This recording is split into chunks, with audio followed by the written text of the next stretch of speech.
Good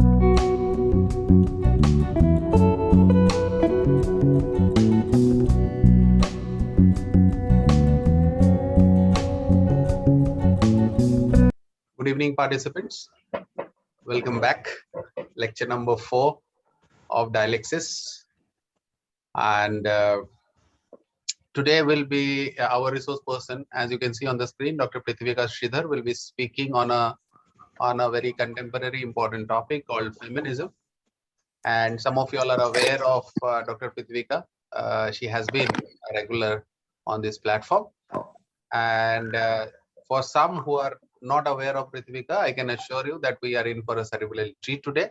On behalf of Team DAATH, VOYAGE and Dr. Shreya ma'am, it's an absolute honor and pleasure, Dr. Prithvika, to welcome you. And I take the opportunity to introduce Dr. Prithvika.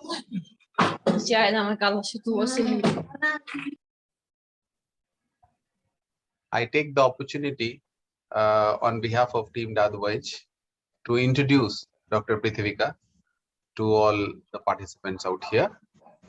Dr. Prithvika was awarded her PhD in English Literature from Central University of Rajasthan in 2019. Her PhD was on Expressions of Camus, Existentialism in the novels of Shashi Deshpande. She is at present employed at Loyola Academy, Hyderabad, and has at present 4 years of teaching experience. Her academic and research interests range from writings by women, queer writing, to Western philosophies and critical theories, to name a few. The theory of feminism, existentialism, and at present, she is also exploring her research interest on queer theories as well. During her research career, she has published papers in reputed international journals and has participated in various national and international conferences. Her paper titled Understanding the Portrayal of Talibani Women Through History in Literature is awaiting its publication with Sage Publications, which is due on September 2022. So it's an absolute honor. Dr. Prithvika, once again, welcome. Thank you for accepting our invitation and speaking on a topic which is very diverse, very, very huge. And summing up in 2 hours itself is very challenging. And thank you for taking on this challenge, as usual has been your trait of a very sincere scholar. Without wasting much time, the platform is all yours, Dr. Prithvika. Thank you, sir. Thank you for this opportunity in the first place. All right. I definitely, as you can see, feminism has always been a quite hot topic in the contemporary era. But even today, a contemporary understanding of feminism is limited, right? But anyway, I'll just brief before I begin. How is it that I plan to proceed with my lecture? I plan to talk about how feminism and it originated, and definitely take you through the 3 waves of feminism. That is the first wave, second wave. In the second wave, I'm going to emphasize a lot on Virginia Woolf's A Room of One's Own and Simone de Beauvoir's The Second Sex.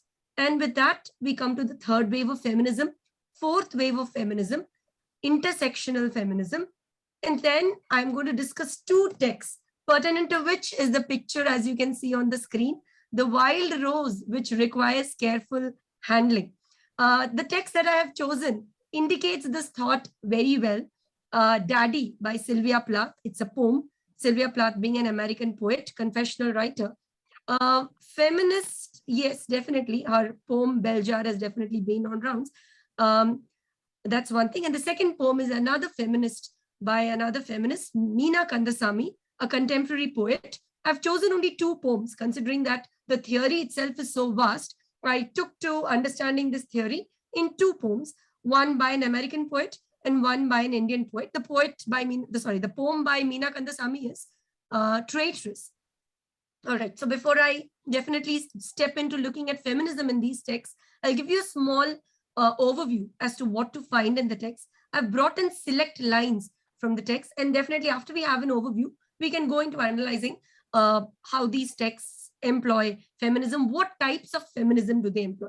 Also, towards the end, I have brought in one slide to bring a comparative analysis of these texts, just one, maybe like a snippet of comparison, though that's not the main focus here. All right, to begin with. All right. So this is the slide. When we talk of history of women's movements, these women's movements, there is always a thought, what is women movement and what is feminism? What are the waves of feminism? So when we look at history of women's movements, we need to always go back to not just Victorian literature. In fact, prior to Victorian literature, we look at Romantic age, wherein Mary Wollstonecraft, published her Vindication of the Rights of Women. But when we look at Victorian age, we talk about a primary reason why feminism took birth, and that was because the Reform Bill. When we talk of Victorian age, we always talk of two reasons. Though we talk about the female monarch, that is Queen Victoria, but on the other hand, we need to look at Reform Bill, the bill which permitted all men the right to vote. Even then, the Reform Bill didn't entitle the right to vote, especially for women. Came about very late, only 1932, women got the right to vote.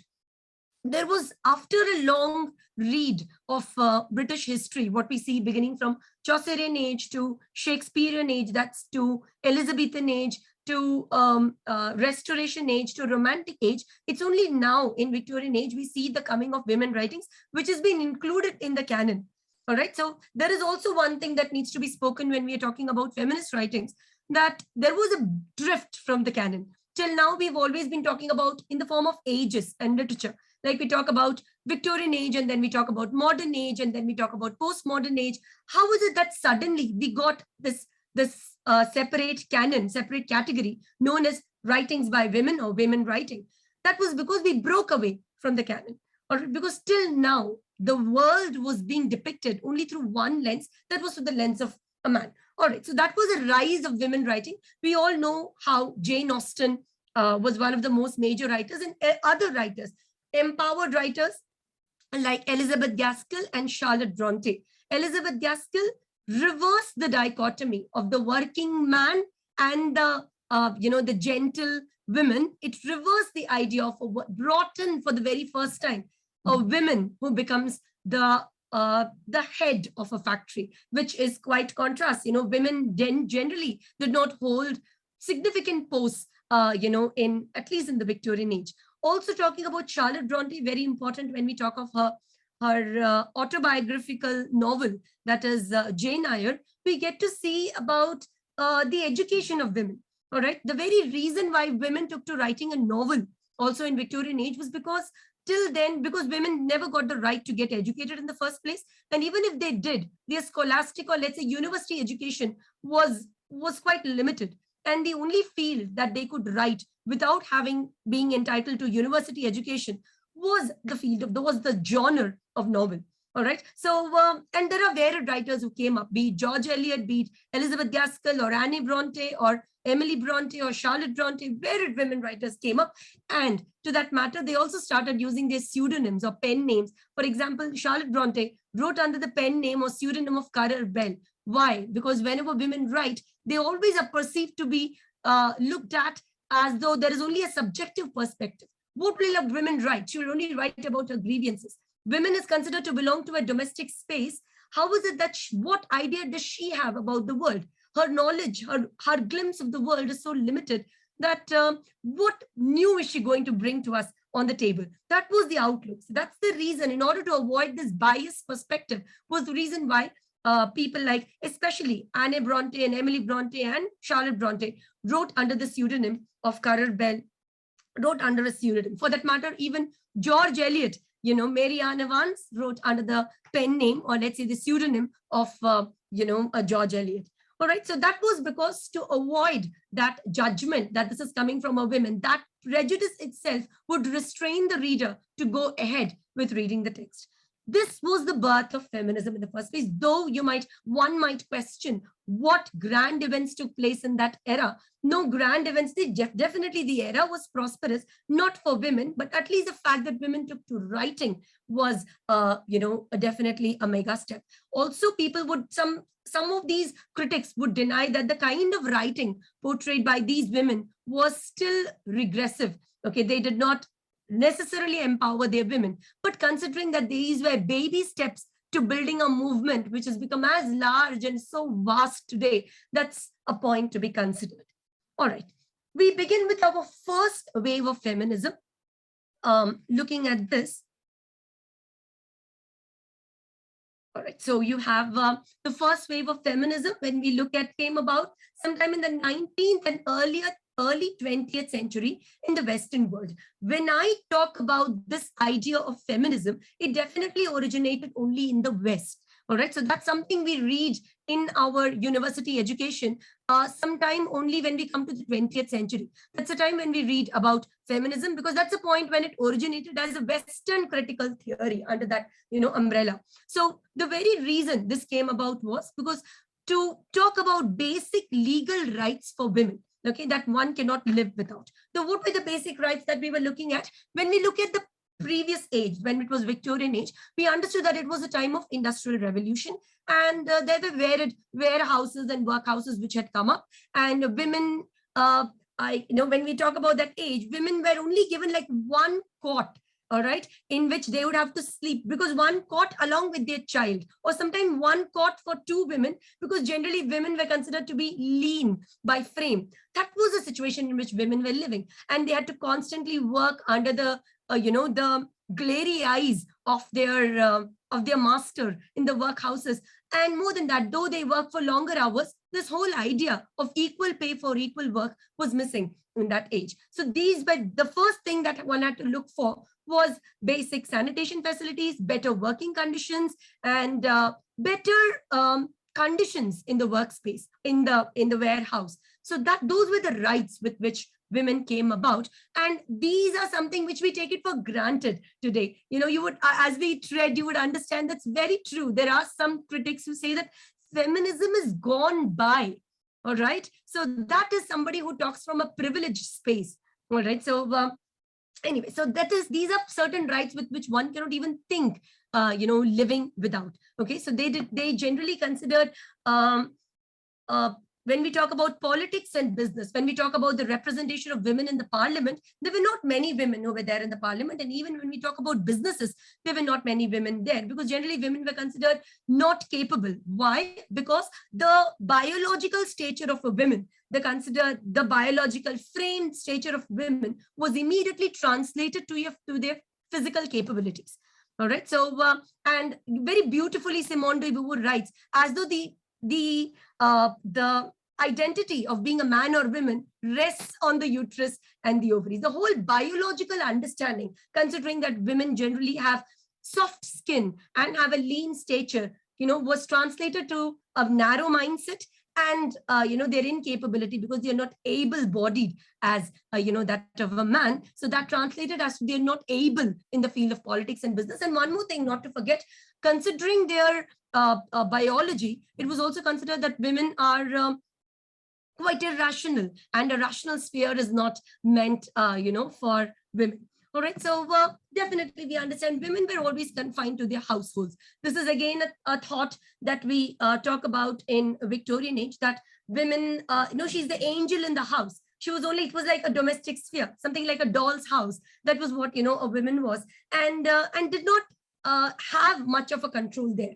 Though their basic ideas revolved around taking care of the domestic necessities and instilling moral education in their child, because if a mother is immoral, somehow it gets translated to the child, but it was not a case or a clause for the man in the home. It was definitely for the women. So this unmarried women were seen as a property of their fathers, and married women were seen as a property of their husbands, right? To such an extent that when we talk about Victorian age itself, women were not given the right to vote. Women were not given right to property.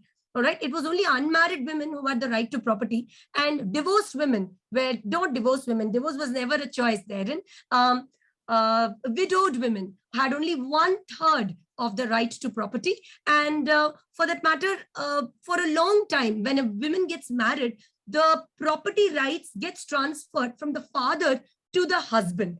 All right. But this was changed over time. Widows started getting 1/3 of their, of the property. But definitely they did not have a complete right in the property. And also, if they had to sell or buy their property, they were not permitted to do so without the consent of either the husband if they were married. And yes, in that way, unmarried women had better rights when compared to married, women then. And they didn't have the ability to file for divorce or be granted custody of their children. So they didn't have the ability to file for divorce because but even if a woman is going to file for a divorce, talking about the issues of adultery, with her husband, then that was not a reason enough. Okay, because if the woman goes to the court citing a reason of adultery, the people will be like, okay, that's one reason. What's the other reason? They need to have one other reason apart from the reason, a legitimate reason of adultery. But if it is for a man who is seeking divorce from a woman, and if the cause is adultery, divorces are granted immediately. Such was the times one we're living in. And when we talk about the first way, very important, we talk about Mary Wollstonecraft, who came about with her writing Vindications of the Rights of Women in the Romantic Age itself.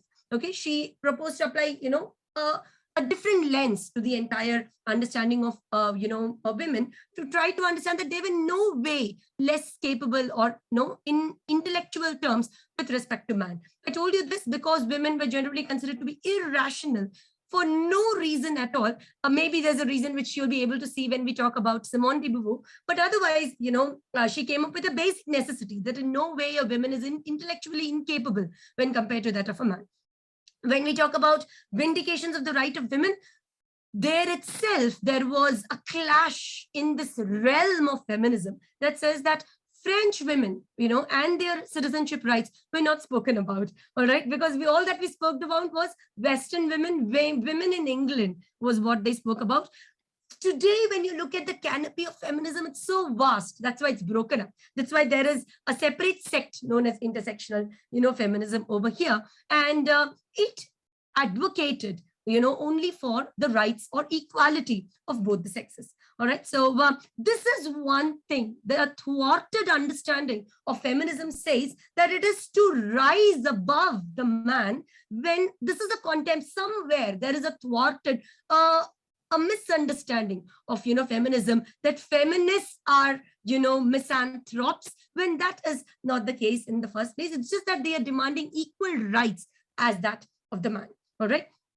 And when she wanted to question this entire idea of this helpless women, charming, foolish women, and and to her, women were educated in slavish dependence. All right. So all that women got to know was, this idea of dependency. When you even see, the penultimate age, you get to understand that women were told to not just be a woman, that comes as a biology, but be feminine. And what is that feminine? In order to, the women should know how to woo a suitor, and at the same time, have a gentle behavior, and definitely not, answer back and not retort when somebody is saying, in short, not stand up for her own rights. This whole idea of this caregiving, nurturing women who is married to take care of the home, keeps her husband, keeps the home well, takes care of the children, that kind of a woman was considered as an angel in the home. Women otherwise was considered as a devil in the home. All right. She criticized the sentimental and foolishness of women. This whole idea that women, when you look at epistolary novels of Richardson, you see how foolish the writer was when she was, Pamela was writing, how sentimental she was. Maybe all that the woman has to pour is only her grievances. Now, that point was criticized. Okay, we look at the writings that I have brought to table today. In no way they are sentimental, and in no way will you find foolishness associated with their writing. All right. So with that, we talk about another publication which came about, very, very important and a very interesting read if you want to take it up. That is Betty Friedan's The Feminine Mystique. All right. So it also questions the problem of women. Now, what is it that women are being told that they all had nice houses, lovely children, responsible husbands, and were deadened by domesticity? They were like trapped in, Doll's House. Like Doll's House, the play by Henry Gibson talks about that. Yes, I might have a loving husband, and then, one might have an established home, one might have lovely children, but yet that redundancy of domesticity, in fact, it was like a golden cage for women. Okay, so they were too socially conditioned, and that was quite overwhelming for women in that particular age. And this immediately struck God. All right. So this was a problem of women, an understanding of women which lay buried, which was never spoken. Okay. And this was the suburban housewife. We're talking about modern England, or let's say modern London, when this whole understanding of women was brought onto the table. The redundancy of domesticity was actually brought down to table. All right. So when we talk about the women's movement, we talk about the first phase and what it is, what is the concern you get to see. And there is one question to understand. When we talk about the waves of feminism, why is it known as the waves of feminism? Is because it's like you might have observed the wave, right? Especially, when you're there at the beach, you might observe the wave. The wave goes up every phase of feminism. Wave of feminism definitely takes a peak. And then there are some questions which go unaddressed. There are some demands which go unaddressed. And again, this wave takes its closure. And then there is a build of the second wave of feminism, which again picks up and goes down. Every wave has its own set of questions with which we have come to the first wave, second wave, third wave, fourth wave. And finally, we have broken down into lesbian feminism, or we talk about, intersectional feminism. We have broken into branches. So the primary agenda, what we look at from the first, in the first, which was addressed, was equal play for equal work. All right. And with the, like I told you, this body, this biology, physiology of women was immediately translated to their working and intellectual abilities. So this was, considered incompatible, and, they were immediately asked to remove this kind of an ideology existing in the society. And that's the reason why they were not made to be a part of the parliament or in any decision making, definitely when we talk about the history of nations. And these went about to question varied other things, a fight which goes about even today, when for people who question that, feminism is outdated, abortion rights and contraception. All right. So this whole idea of abortion rights and contraception was a demand which was placed today in, which was placed in the first wave of feminism, which is being questioned even today, which is not settled till now. And the economic lives of women, equal pay and professional recognition. All right. So there was some kind of a question of empowering women economically and from a personal space as well. And this question of abortion rights and contraception exists even today. All right. So that makes it that these waves have not, in any way gotten down. When we talk of the first wave, it was connected with the abolitionist movement. What is this abolitionist movement? When we talk of that, we talk about this as a movement which was to end slavery or slave trade, which existed generally majorly in Western Europe. So both the movements, all right, aimed at social reformation and liberation from oppression. So the former from the patriarchy and the latter from racial bias, right? So there was no difference between the abolitionist movement and the first wave of feminism, because in every way we are trying to break free from any kind of oppression, one being from patriarchy and the other being from racial bias. Here, it's very, very important for me to define this term known as patriarchy. What is patriarchy? Patriarchy originates from the term known as patriarch. What is a patriarch and who is a patriarch? Generally, when we talk about a village panchayat's head, who is known as a patriarch. All right. So that patriarch, he's a patriarch of a family, let's say the village and, the members of that particular village. That whole idea translated to a familial setup where you see the man, the eldest, and the eldest man in the family, takes to be the patriarch. And then this staff gets passed on, only to the men in the family. All right. So this was like exerting, and these patriarchs have only dictated the code of gender roles for women, which exists even today in the contemporary setup. And the latter from racial bias. So both were dealing with some or the other kind of repression. One was patriarchy and the other was racial bias. And an example that, that reveals the extent of this link lies within the origin of the first wave. So you see that they were varied, even black women who were fighting for their rights.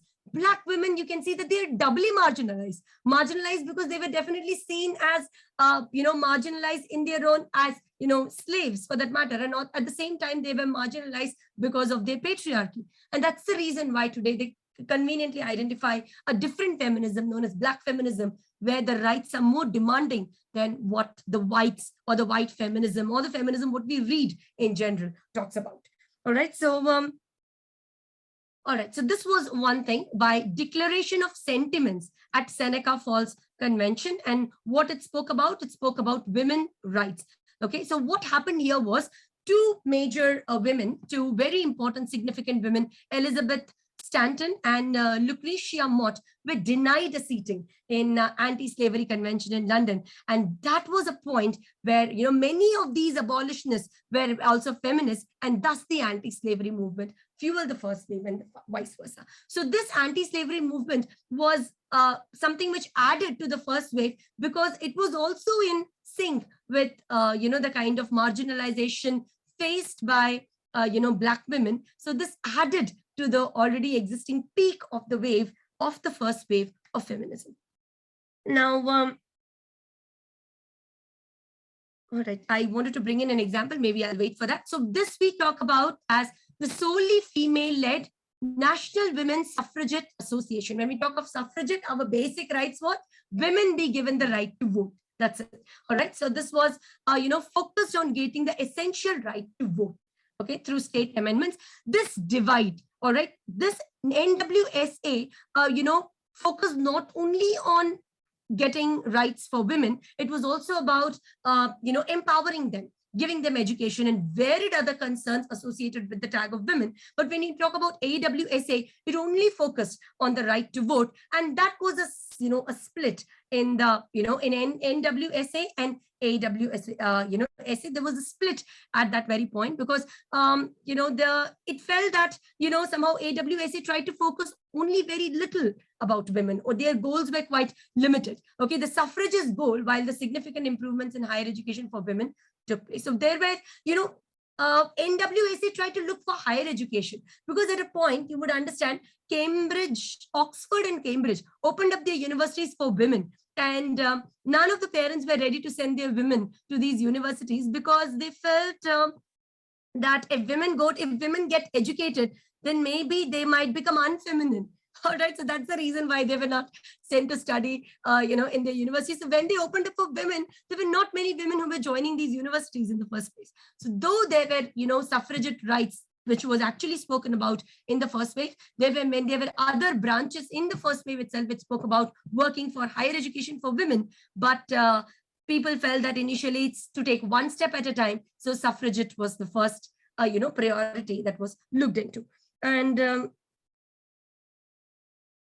all right, so when we're talking about this, an unexpected source of support came about from Women's Christian Temperance Union, which was spoke against the sale and consumption of alcohol. So these members believe that when you bring women into the public world, it'll cast a lot of positive influence. Why? Because women were morally superior. Why do we call them morally superior? Because it was considered that the whole responsibility, the entire responsibility of morally regenerating the child rests on the women. So in that way, definitely they are morally superior and could become citizen mothers, because there is this kind of reverence which exists with, motherhood. And they felt that when there is a sort of reverence which existing with these women in private spaces who are generally so-called worshipped, because motherhood and mothers and their moral job of imparting morality to children is being worshipped so much. So this was,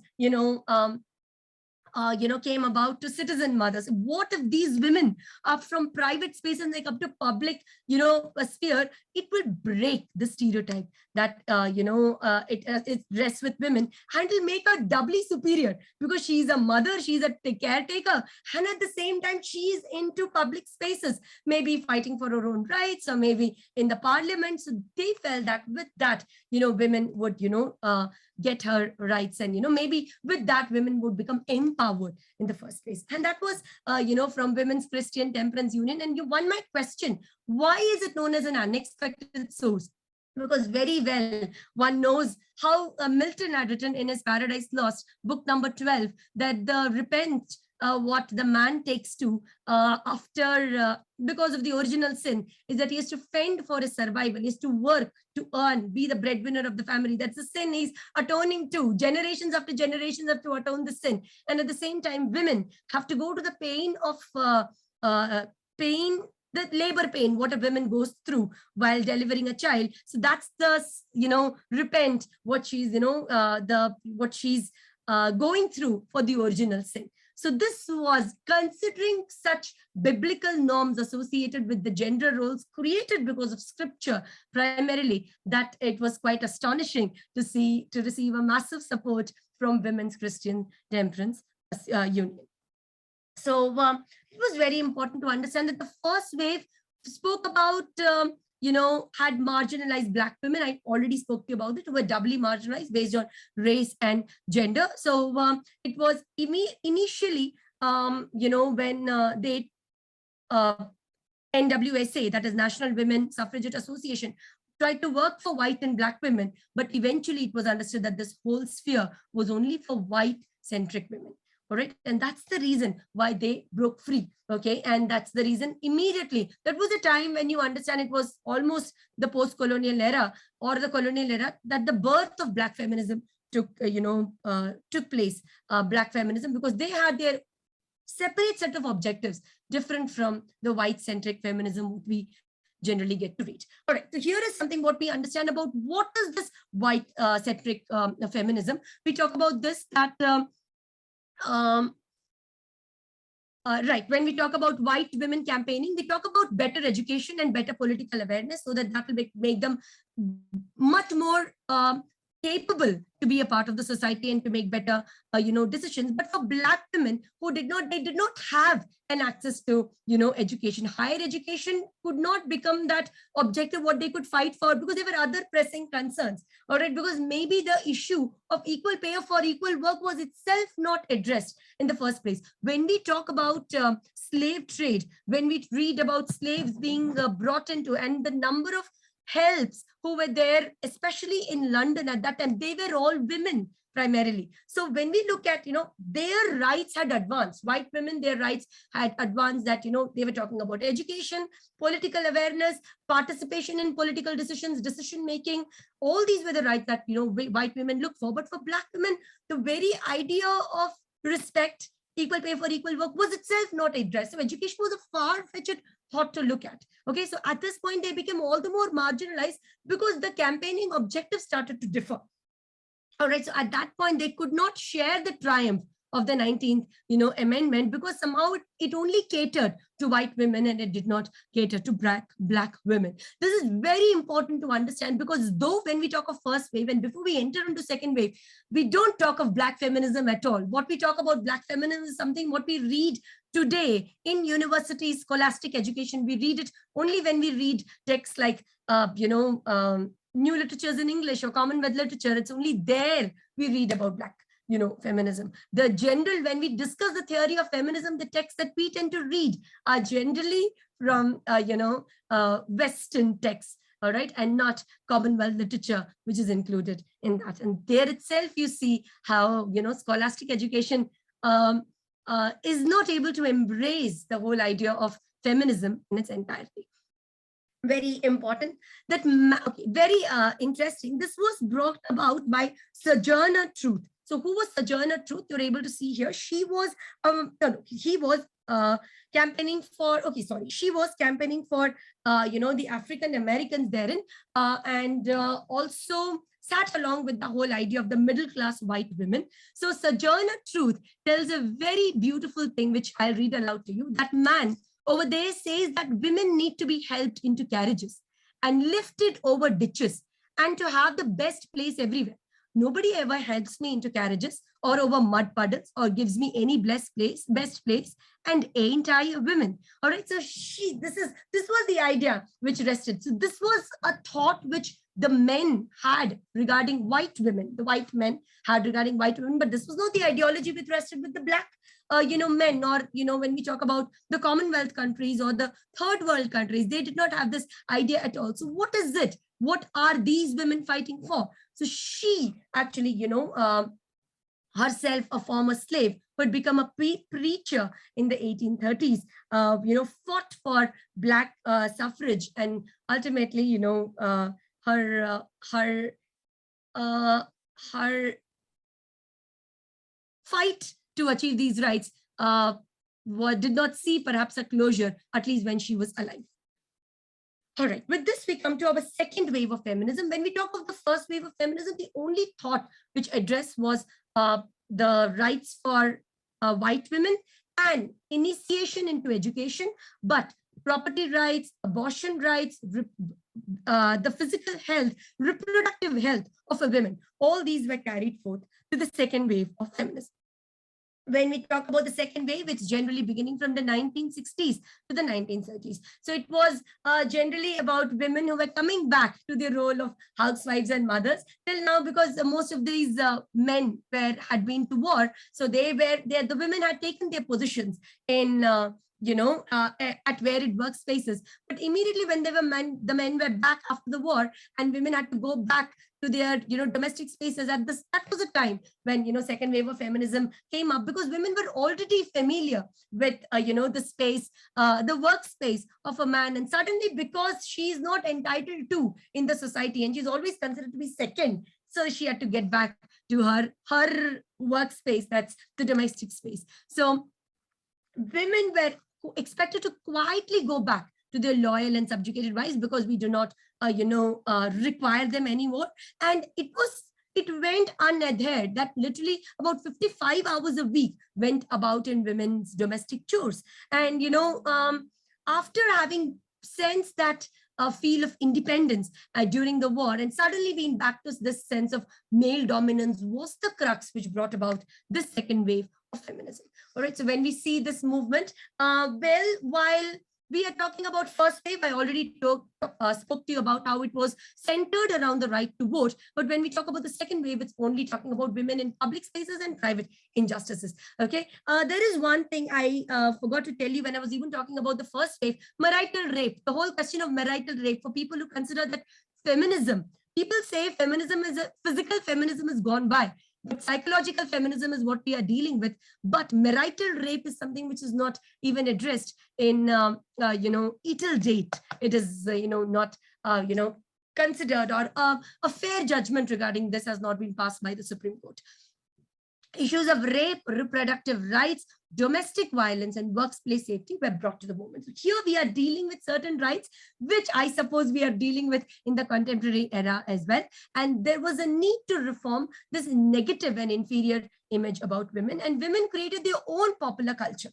Okay, and with this, women came about in films, feminist films came about, music, women came about in music, books, and even restaurants. So women took to the sphere of empowerment, and where you see after that, you see women characters in the novels. All right, this was something which coincides even with Indian women writing, when there was a huge surge sometime towards the end of the 18th century and mid, or let's say the first early 19th century, where you see a rise in women writings, where you talk about Kamala Markandeya, you talk about Shashi Deshpande, you talk about Ruth Prawar Jabwala, Geeta Hariharan. All the women writing, what you see, Indian women writing, originated in the early 19th century. All right, and then we had women protagonists, and then we could look into the realm of women. We could look at women from the lens, the owner's lens, because till then in literature we always had women being portrayed by the man.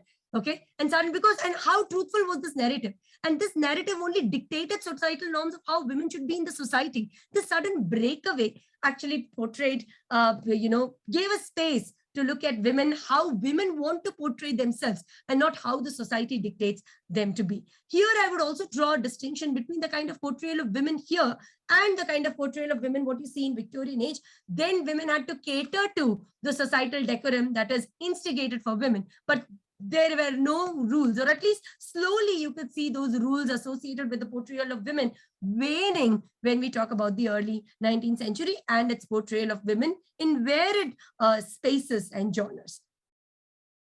All right, so this outlaw of marital rape and the legalization of no-fault divorce. What is this no-fault divorce? It was always considered to understand what is the reason why is that you're getting a divorce. So then they need not have a staunch reason why one needs to go for divorce in the first place. So that reduced the dependence of wives on their husbands and gave them tools to live a more healthier life, mentally much more healthier lives. So and this was very important to understand that it also gave a space for women to enter the military. Till then, whenever we talk about women, the whole idea, there is always this question. When you look at nature, we always look at nature as mother nature, because we're the ones who created the sense of dichotomy. There always comes a question: if the one who has birthed a man, okay, is actually a woman, isn't the women more superior when compared to the man? So it's very easily we took to dividing and giving that picture that nature, women as a goddess, okay, we gave women, and that added to the very reason why women need to be protected. They need to be kept pure. They need to be, locked inside their homes because the outside world might influence them and corrupt them. That was a reason why today, even today in Indian culture, you get to see women being revered as goddess Lakshmi or, Parvati and Sita. But it's very important to understand, look at a woman as women herself. Okay. So it is not, like, for example, it was this need, this altered image was actually brought into the forefront. Also, there's one more thing. Generally, when women were looked at, they were only looked at as relative selves, as a daughter, as a sister, as a wife, as somebody relational. But that individualistic portrayal of women did not come out even till this particular stature. So that image was slowly getting altered with time. This feminine mystique, what you get to read about Betty Friedan, talks about the problem that has no name, because this was considered as, okay, so what is your problem in this? Even today, when we talk about the right self about women, it's not easily understood. Okay, there are no right words. I would say this whole idea of phallogocentrism, the language used by man has become so patriarchal that the lingual abilities of a woman has become so diminished with time that there are no right words available to portray the problem, which is immediately associated with this idea of phallogocentrism. Okay, so and then, yes, when we are talking, it highlights the faults of the advertising industry and education system in restricting women to the household. Very true. Even today, this exists to a large, and there has been a lot which we speak about. When we talk about item songs, we find only women dancing to those item songs. When we talk about the advertisements of a pressure cooker, or when we talk about Dettol advertisement, or when we talk about anything, let's say a Vim bar advertisement, it's always a portrayal of the women, because the domestic space is always considered that of the women. But when we talk about insurance policies and when we talk about banking, we're talking about where it banks, it's always restricted to the realm of the man, because those are rational matters which can be only catered by the man. So that divide brought about by advertising industries, brought about by movies. Look at the kind of movies which existed before the time when women took to being what protagonists in the movie. It was always about women being trapped. The hero comes and saves the women from the villain. So always that feeble woman who requires the protection of a man. Those ideologies were slowly had to be waned in order to bring forth the identity and individuality of women beyond these constraints brought about by society, politics, and culture to a large extent. Finally, there was immense success because women the age of 30 who owned houses were given the right to vote. Why is it that women had to own a property? Because when we talk of reform bill in Victorian age also, the men who got the right to vote initially, the first reform bill, it was only for men who had property. The men who did not have property, they were not subjected to vote. So you can see a gradual change in the procedure. This was slowly extended to all women, and slowly women could also sit in the parliament. And, there was, there a select number of women were becoming a part of the parliament, and then slowly it spread about to school boards and other local bodies. They took up these numbers, increased after the war. Why? Because when women came back to their domestic spheres, they understood this newfound freedom somehow liberated them, and going back to that very same chains was claustrophobic yet again. And here that's I would bring about that statement that one is not born, but rather becomes a woman. Because one is conditioned to be a woman. One is asked not to laugh loudly, or not to walk in a certain manner, or not to smile in a certain way, or so, not to dress in a certain manner, because one is a woman. And these constructs are being passed on, not because she's born biologically as a woman, but somehow she's societally and in the form of religion tells her what to be. Those norms is what make her a woman in the first place. Here, I would talk about two texts, one being Virginia Woolf's A Room of One's Own and Simone de Beauvoir's The Other Sex. When we talk of Virginia Woolf's A Room of One's Own, you get to see that she begins her essay by using the word but. Why does she use a but? But is a construct, is a conjunction, and at the same time it refers to something opposite. Okay, so because you're talking about something contrary. Till now, women have not been writing. I am talking about Woolf is talking about the rights of women. So what is the conjunction that she used? A contrary conjunction. Till now, women have not been written, have not taken to writing. So they've taken to writing, but this was a document which actually fought for women's literary rights, creative rights, their space in literature. So she was asked to talk about women and writings. All right, both which have a limited space. Women have a limited space in the world of literature. Writings, her writings have all the more a limited space in the world of literature. There was a question which is being probed both by Virginia Woolf and Simone de Beauvoir. Why was one sex more prosperous than the other? Why was it that one was so prosperous and the other was so, poor? And then she understood the primary reason was women were not monetarily, independent. And, their poverty was one of the reasons why they did not take to writing. And it was also very much important that women didn't have the luxury to write. They did not have a space of their own. So a room of one's own indicates that she needs to have a space of her own in order for that creative spark to take birth. That's only possible if one has a room of one's own. So that was a point to look at. So one needs to have a money of one's own and room of one's own. That's how she talks about empowerment of women. Only then there'll be better portrayals of women in writing. Okay. Till then, what will I suppose if there is a writer? Imagine I was a writer, maybe let's say in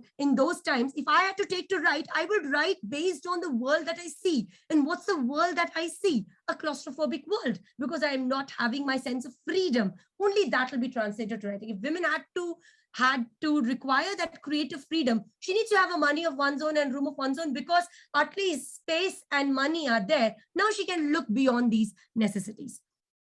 Okay, so this was, a lecture which was given the first two colleges for women at Cambridge, Girton College and Newnham College, and the asserts the same thought what I told, that she must have money and a room of her own in order to write. And if women requires freedom, she requires both financial and independent, financial and intellectual freedom. So the same thought is being reiterated here: financial and independent, intellectual. One clearly understands that creativity is not born in a cage, right? It can definitely be argued, what about writings which came from prison literature? That's different, but otherwise, you write based on the influence, what you see around. Most of the writings of the age and the writers who took to writing, they were all influenced by the age. All right, or we were looking at the coming age. They had that kind of vision. For a woman in a domestic space, when she did not have these two fundamental rights, how was it that she's going to look beyond and build her creative freedom?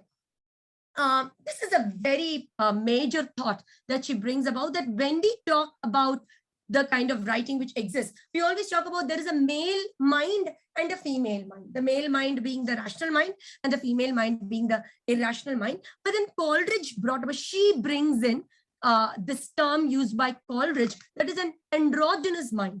Okay, because creative minds are not gender construed. All right, so what are these minds? They are man womanly or women manly. Okay, these sexes are not separated. This is something what we understand, the yin and yang, in modern concepts, or we talk about there is a feminine aspect in the man, and there's a masculine aspect in the women, which definitely is not in any way dictating their gender. But then yes, there is a feminine and masculine within one, and that needs to be balanced, and only then will a gender neutral writing come about? There have been varied questions. Everybody asks, is this possible? Can we ever come to a gender neutral space? If you ask me, this is a very subjective question.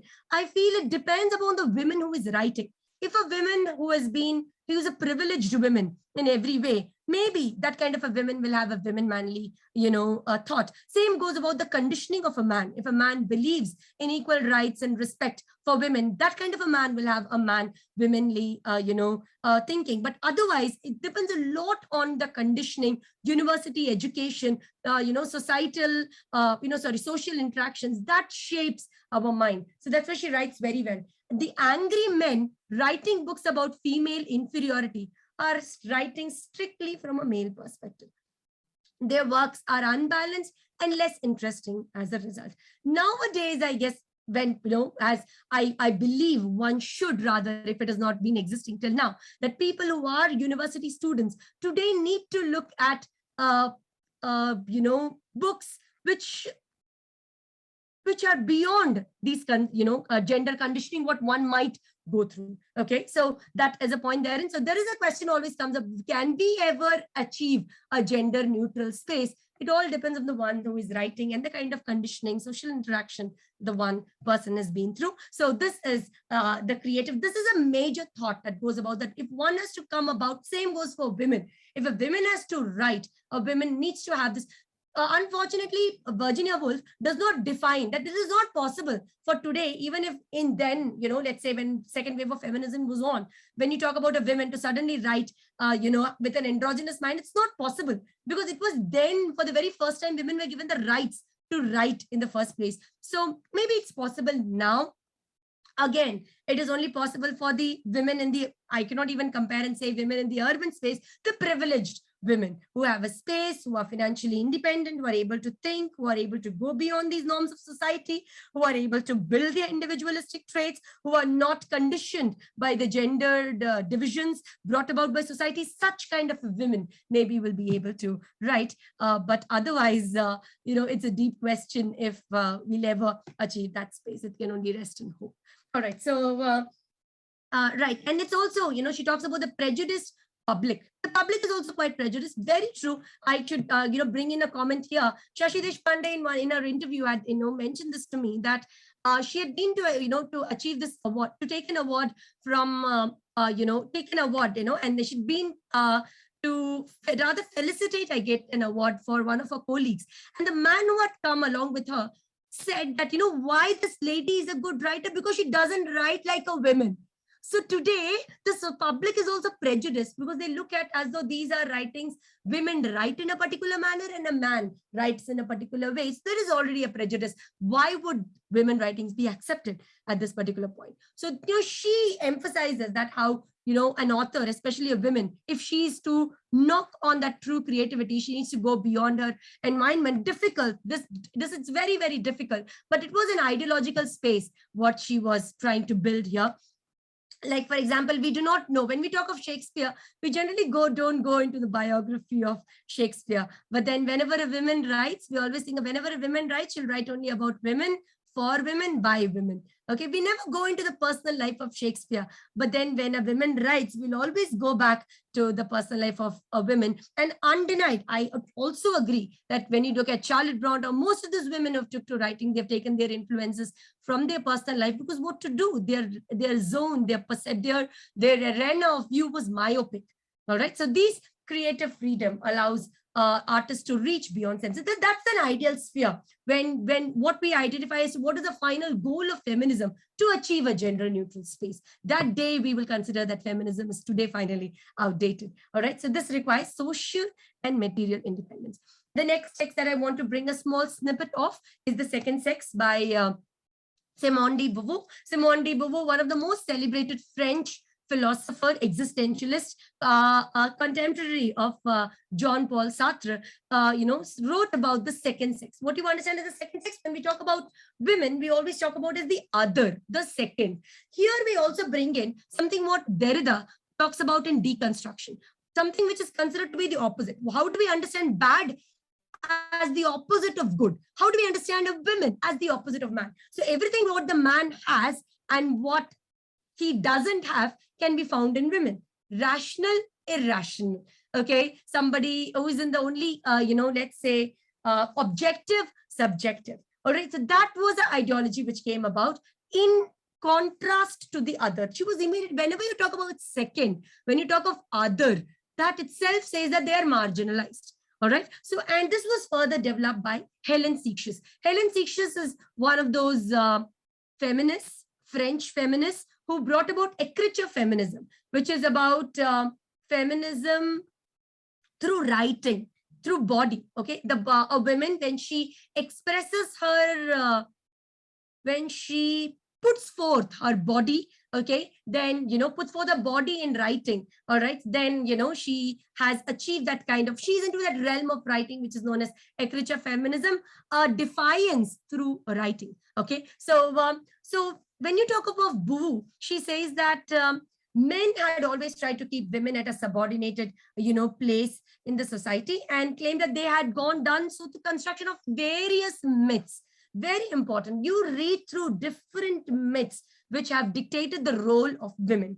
Okay, you look at in very easy for you to relate to. Women was always considered as a zone of distraction, always considered as seductress, coming about from the original sin because of Eve. Adam was tempted by Eve. So that same ideology has come about in the current generation. That she's a seductress. She's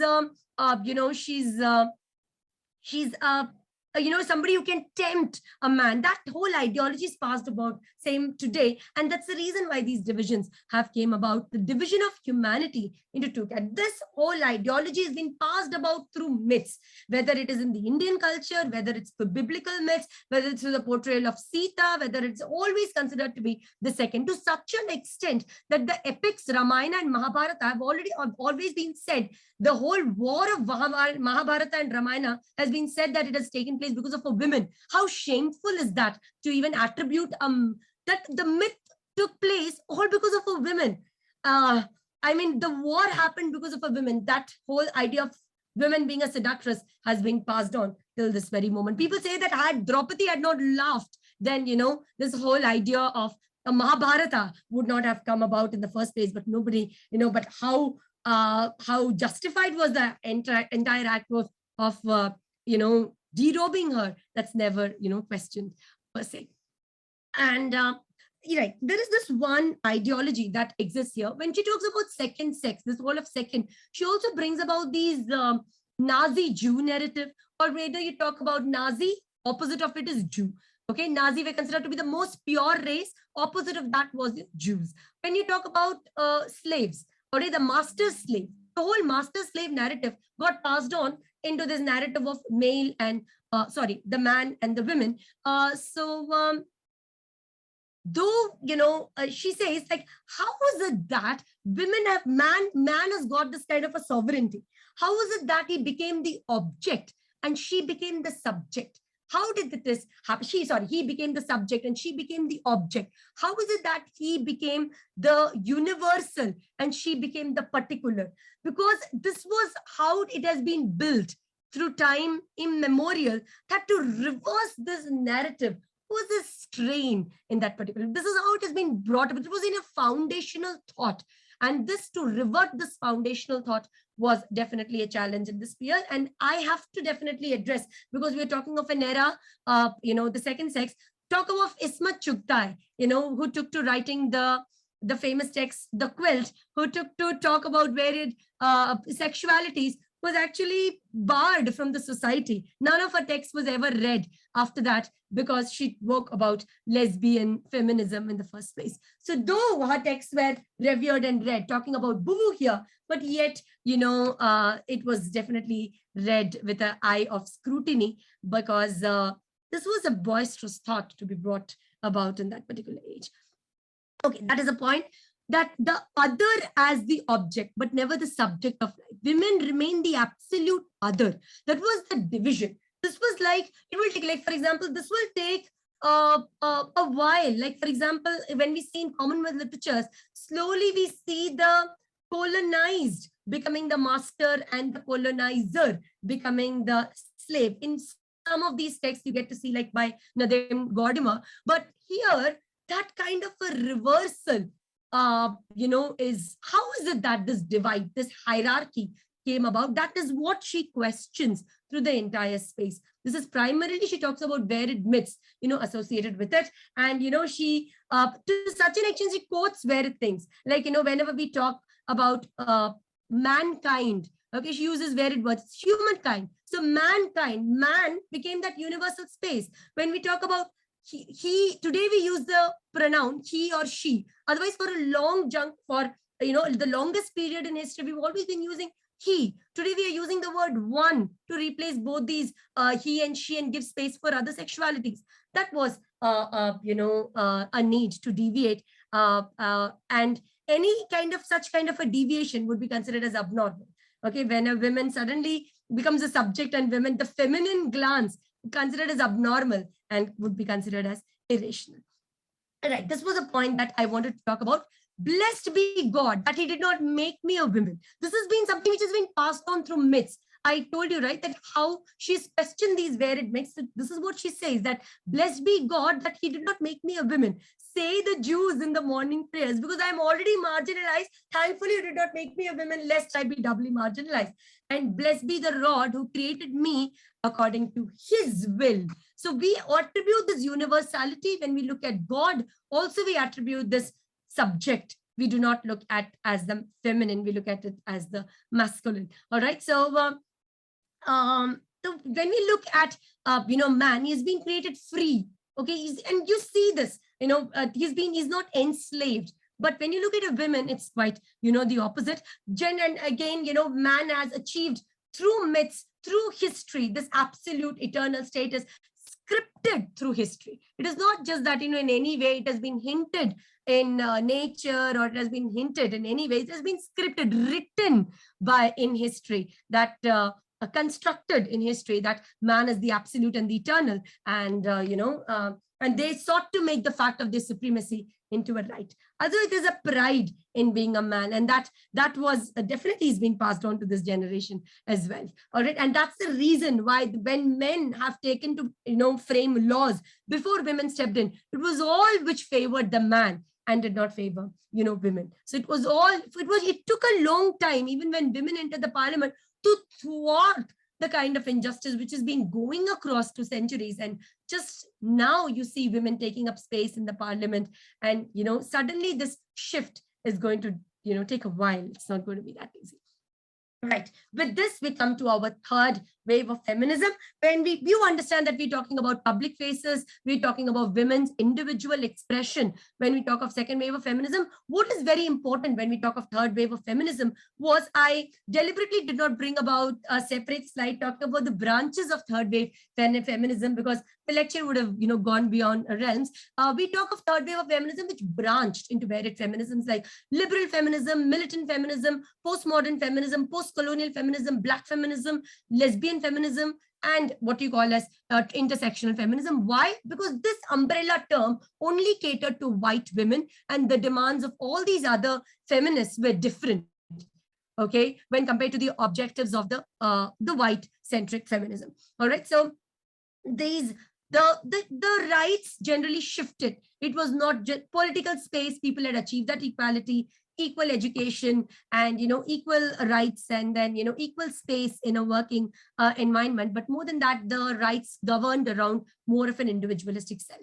Also, it was there were certain groups which were against this pornography and sexual activity, because they felt that it was mainly for the men. But but there were other sects who believed that this anti-pornography would take away the role of sex workers, many of whom would take up to this industry because they have to fend for their living. But there were some groups who felt that this was encouraging violence, and it was considered only a realm for women, and because they wanted to end prostitution. But again, not to forget that many of these women might not get a space in the society today, because of the scrupulous glances of the society. So if they have to fend for their living, one is taking away the job which is actually winning bread for them. All right, so these were varied divisions which existed in the society. And even here, rights to reproductive health, rights to reproductive health, abortion rights, was passed on. It was not settled. Question of marital rape, all these were even not settled till date. All right. When we're talking about, the third wave of feminism here, we talk about upheld it did not give a right to abortion. There were still existing some restrictions on, abortion, and it was questionable how Supreme Court decides the rights for women, when it's a space of men. All right. So it was all again a question to understand that these rules were actually being governed by people who are not women. All right. Reproductive rights. Why? Because even today, a woman who takes to aborting a child is considered to be a malicious, women. And these acts were not, repealed. And even if even if these acts were there, it was, a parental or a spousal consent was continued. Today, definitely, if a woman takes to abort a child, that is solely the decision of women.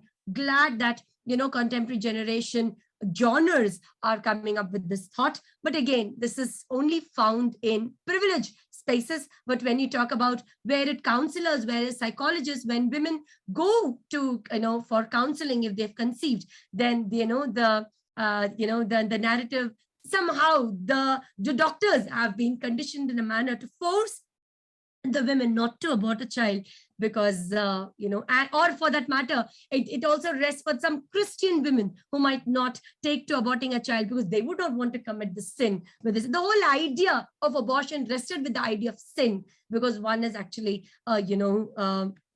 murdering and a partially birth individual. All right. And this very people generally think that when we talk of the third wave of feminism, we are done with third wave. We don't have a fourth wave. We definitely have a fourth wave, which talks about the Me Too movement. All right. Though literature, the history is not recording it, it's very important we talk about the Me Too movement, which is talking about varied ways in which women's rights have been violated.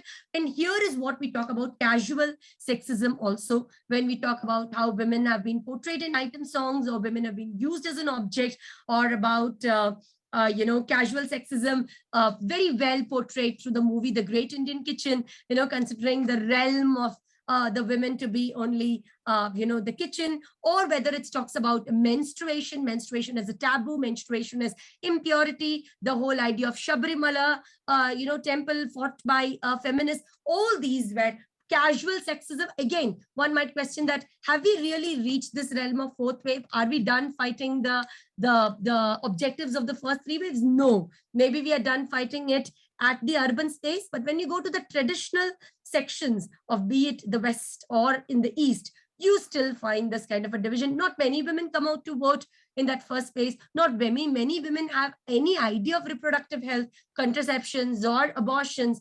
They do not even have property rights, divorce rights, question of marital rape, or work for women, or all these are still a battle which is to be won with. But when we talk of Me Too movement, one cannot even deny what we talk of as casual sexism, that be it in cyber crimes, be it in catcalling of women, all these have taken a shape under the umbrella term of casual feminism, and also the Me Too movement, which has definitely reiterated the kind of decorum that requires, not that there has to be separate rules as to how women has to be treated special, no, but just that women needs to be given the same respect and not to be looked at as meat. So social media activism has preponderated. You get to see this social media activism was what took to when we talk about a Shabrimala temple and the whole idea of women not being allowed inside the temple. So this questions about this whole idea of empowerment, equality, and freedom, all right, was questioned here. Even today, you understand the first woman who entered Shabrimala temple has been attacked once again. Are we equal? Is the women really empowered, or is the freedom of women really the freedom in question? Because one said that Mother Nature was so angry with this this right of women being permitted to enter Shabrimala temple. That was the reason why Kerala was inflicted with floods in that particular year. So, we are, look at Mother Nature is again angry with her own daughter because, she is taking to do something which is against the norms of Mother Nature. All right, so this was the fourth wave of feminism. So here, when we talk of fourth wave of feminism, why we broke away was because it only took to talking about white feminism. What we talk of feminism in India, we've all borrowed feminism from the West, but feminism in India is very, very different. You know what looks about where are we in India? We have to look at the whole idea of tawafs. We need to look at sex workers. We need to look at how do they thrive? How do they survive? All right, that's a point to look at. So the whole idea of women divided on basis of color and, you know, black women not getting a lot of representation was what brought about this fourth wave. Trans rights are a big part of the conversation. Very true, because when this third wave of feminism actually started, lesbian feminism was not taken into consideration. That's why they broke away to such an extent that very beautifully a trans woman, that is Lakshmi Narayan Tripathi, writes in her autobiography, Me Hijra Me Lakshmi, that she was the whole idea of AIDS, awareness regarding AIDS, use of contraceptions was not, the awareness of that was only limited to women and, let's say, sex workers. It was never brought to the Hijra community. So there itself, you see a dichotomy, a division, which actually paved the way for intersectional, feminism. So this was a kind of, exclusion which women, the other women, I'll call them as other, definitely, particularly because they were treated as other in that canopy of feminism itself. It became all the more complex because objectives and basic rights were not met, and we are looking at more at an individualistic sphere. That was the reason that they broke away into variety of voices, what we together look at as intersectional feminism. This is the same idea that we look at. What are the divisions? We have LGBTQ. That's why you have, when you talk of feminism, that's the next reason we talk about queer, where we address all the different sexualities which exist, so because they were not given a fair representation there. Right, and this was what came about as intersectional feminism, black feminism, lesbian feminism, bisexual women, pansexual, queer women, trans women, all these transsexuals or transgenders, they all found a space, in intersectional feminism. And no worries, definitely this canopy is also soon going to break, because this realm is so vast that, again, their objectives are definitely going to be, different with time. All right, with having grappled this entire talk of feminism, we come to two poems. The first poem that I have is Daddy by Sylvia Plath. I'm going to give you a small plot line as to how the poem goes about with it. Some critics say it explores the Electra relationship between a father and a daughter, and Electra complex between a father and a daughter. So this talks about semi-autobiographical. Some critics say it is an autobiographical poem, for that matter, where Sylvia Plath traces a relationship with her daddy, okay, to such an extent that she compares the journey of that relationship, that of a Nazi and a Jew. The poem begins in a manner that Sylvia Plath always felt like she was somebody who was under the black shoe of her father, inside the black shoe. She's always felt that was a kind of oppression. Imagine that somebody is there inside the shoe of the father. That kind of an imagery talks about the fact that as she has been, into this realm of oppression for a long time. The poem actually traces the journey or understanding of her father in connotation with the Nazi-Jew relationship. Maybe you can understand that the Nazi-Jew understanding, and toward this journey is maybe a cathartic journey what she has taken to writing in the form of poetry, and finally she's through with the emotions, or with her father, when she ends the poetry by saying that, Daddy, you bastard, I am finally through. I'm finally through with your memories. Also, one more point to understand, her father had actually passed away when she was 10 years old. All right. And from then on, she felt that there was an absence of that beacon light, because when you look at that father, you feel that he was that protective figure. He was that authoritative, omnipresent figure whose absence suddenly has taken away that beacon light from her, who was actually guiding her on that path. And so she wanted her father back. She wanted him to be somehow restored. The bones of her father skeletal remains of her father to be restored to pieces, so that in some manner she's able to, bring her father, because the sudden absence of light, protective figure was suddenly leaving her, dissolved in the world. Like discussed, it is about the relationship between a father and a daughter, because it is what is the type of feminism that we're talking about here? We talk about militant feminism here. Why? Primarily because of the kind of language that Sylvia Plath uses. Sylvia Plath doesn't mince her words till late. She's a confessional poet. So she's not minced her words. She's using dark, violent imagery to portray this. So in that way, it is definitely a militant feminist, feminism to look at. So there are innumerable, imageries to look at this Nazi-Jew relationship. Now, like in which way? First of all, she looks at her father as a Hitler. She looks at her father. She feels that this entire journey, what she's writing, it's as though she's on a train which is taking her to the concentration camp of Auschwitz. Okay, so she feels in that way. She feels the whole, she shuns the German language because she feels that she's not able to relate to that language at all. Because for her, anything German was considered as violent. All right. And she felt that, even when she tried to talk German, she felt that, her tongue was somewhere caught between the snare. She was not able to talk because the language for her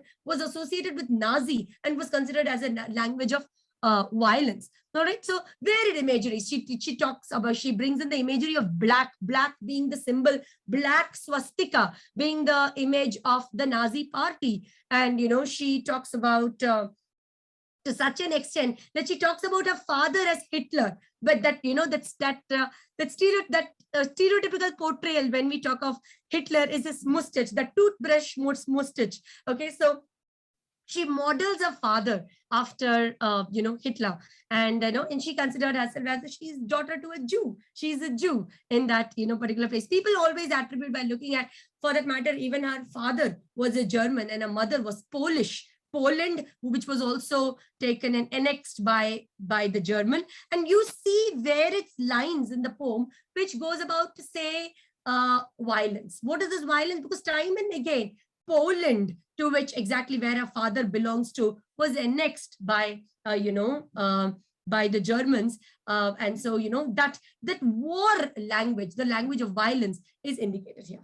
Traces the understanding of the father as a God protective figure to a Nazi. So she considered him, like, initially, she compared her father to a gargoyle. You might have seen this picture, many of those Western countries where, in many of those urban spaces, if there is excess water collected, at a building, that water escapes through a pipe. The pipe has a face of, let's say, a dragon, or let's say gargoyle. That's how you call it. So that's how she compared her father too. And eventually to a Nazi, to a Hitler, and eventually to a vampire, that's how she calls, on which the villagers stomp and dance, celebrating its death. That is the journey. That's the cathartic journey, what she traces. And what is mindful one needs to look at is the imagery that she has used to describe this oppression, the imagery that she has used to voice, the language that she has used to voice this this lingual authority that she has taken up is what, brings this text under the feminine lines. I've brought in a few lines from the poem. And your neat mustache, okay, the neat mustache is your, the mustache of Hitler, and your Aryan eye. You very well know that when we talk of Hitler, we always associate his purity to the Aryan race, bright blue. Panzer man, OU. Panzer man is the man who is driving, who is taken to driving those tanks. Okay, so you can imagine, like, that's how she sees her father, as if she's there on the battlefield and the father is, actually driving the tank, and Panzer man is the one who is actually driving the tanks used at the time of war. Oh, you, not God, because then she thought her father was a God, because that absence of that, that absence of guiding light, thought that God has escaped from her life, when there is an absence of God in her life. But actually, she says, you are a swastika. What is a swastika? This is a symbol of the Nazi party. So black, no sky could squeak through. Every woman adores a fascist. Fascist, you understand that the oppressor, the boot in the face, the brute heart of a brute like you. I mean, look at the violence in the vocabulary. And why is it that she says that every woman adores a fascist? Because Sylvia Plath married Ted Hughes. Their marriage did not last for long because he divorced her, and immediately after 4 years or a couple of months, Sylvia Plath committed suicide. And why is it that she married Ted Hughes? Ted Hughes was not, I mean, again, that people might say this is not autobiographical, but at least the daughter here, let me come back to the poem here. The daughter here looks, when she gets married to the husband, she always looks for somebody who is exactly like her father. And how that father was, he was a fascist. Okay, and that faces. So why did she look for somebody like a father in a husband? Because that was the kind of protective figure that was missing in her life. So she wanted to bring back that very same image through her, husband. And again, that's not a lie for a lot reason today. When you look of the typical understanding of marriage, the whole idea of the man was somebody who's to be the one who can fend for survival and the protector. So every woman adores a fascist. Why? Because the whole idea of the protector image is translated to upon the husband. All right. Right. And what is it, when we look at a universal picture, we looked at as a particular picture of the dichotomy between the father and the daughter. What is it which talks about women here in the first place? When we look at Nazi concentration camps, they did not spare women. All right. So Nazi concentration camps in no way looked at the plight of women and children. Everybody was equal. That, when you're talking about Nazi, it meant that there was no uniqueness attributed to the way women were being portrayed, especially the oppression of women. Okay, there was no separate way in which women were treated, perhaps in a more gentle manner.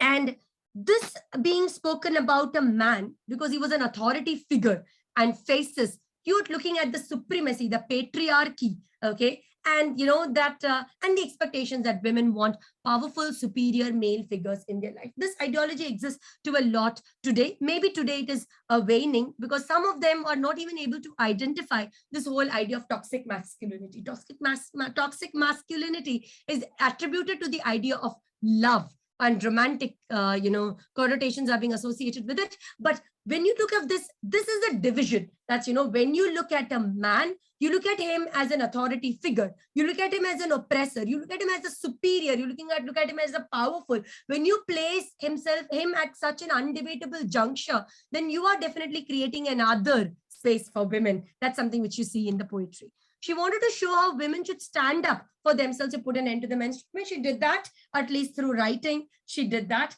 And, one needs to stand up, for such a kind of treatment. And one might say that why didn't Sylvia Plath do it herself? That, again, I'll come back to the question of privilege.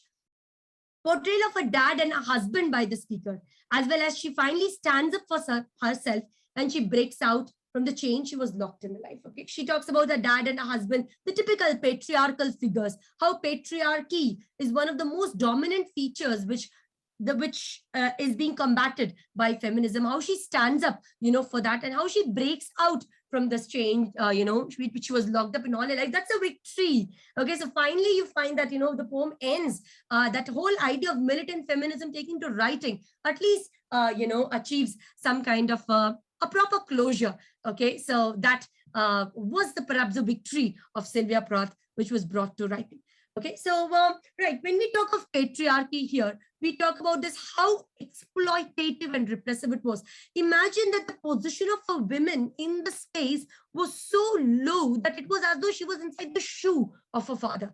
Okay, so this was to such an extent as though the image was as though the father was silent. Imagine brute, heart of a brute like you. It was as though she was being stamped by the brute foot of her father to silence the female voice of the women. So they know who is the victim here, who is the subjugated victim. That is again being showcased therein. A predicament of women is being showcased therein.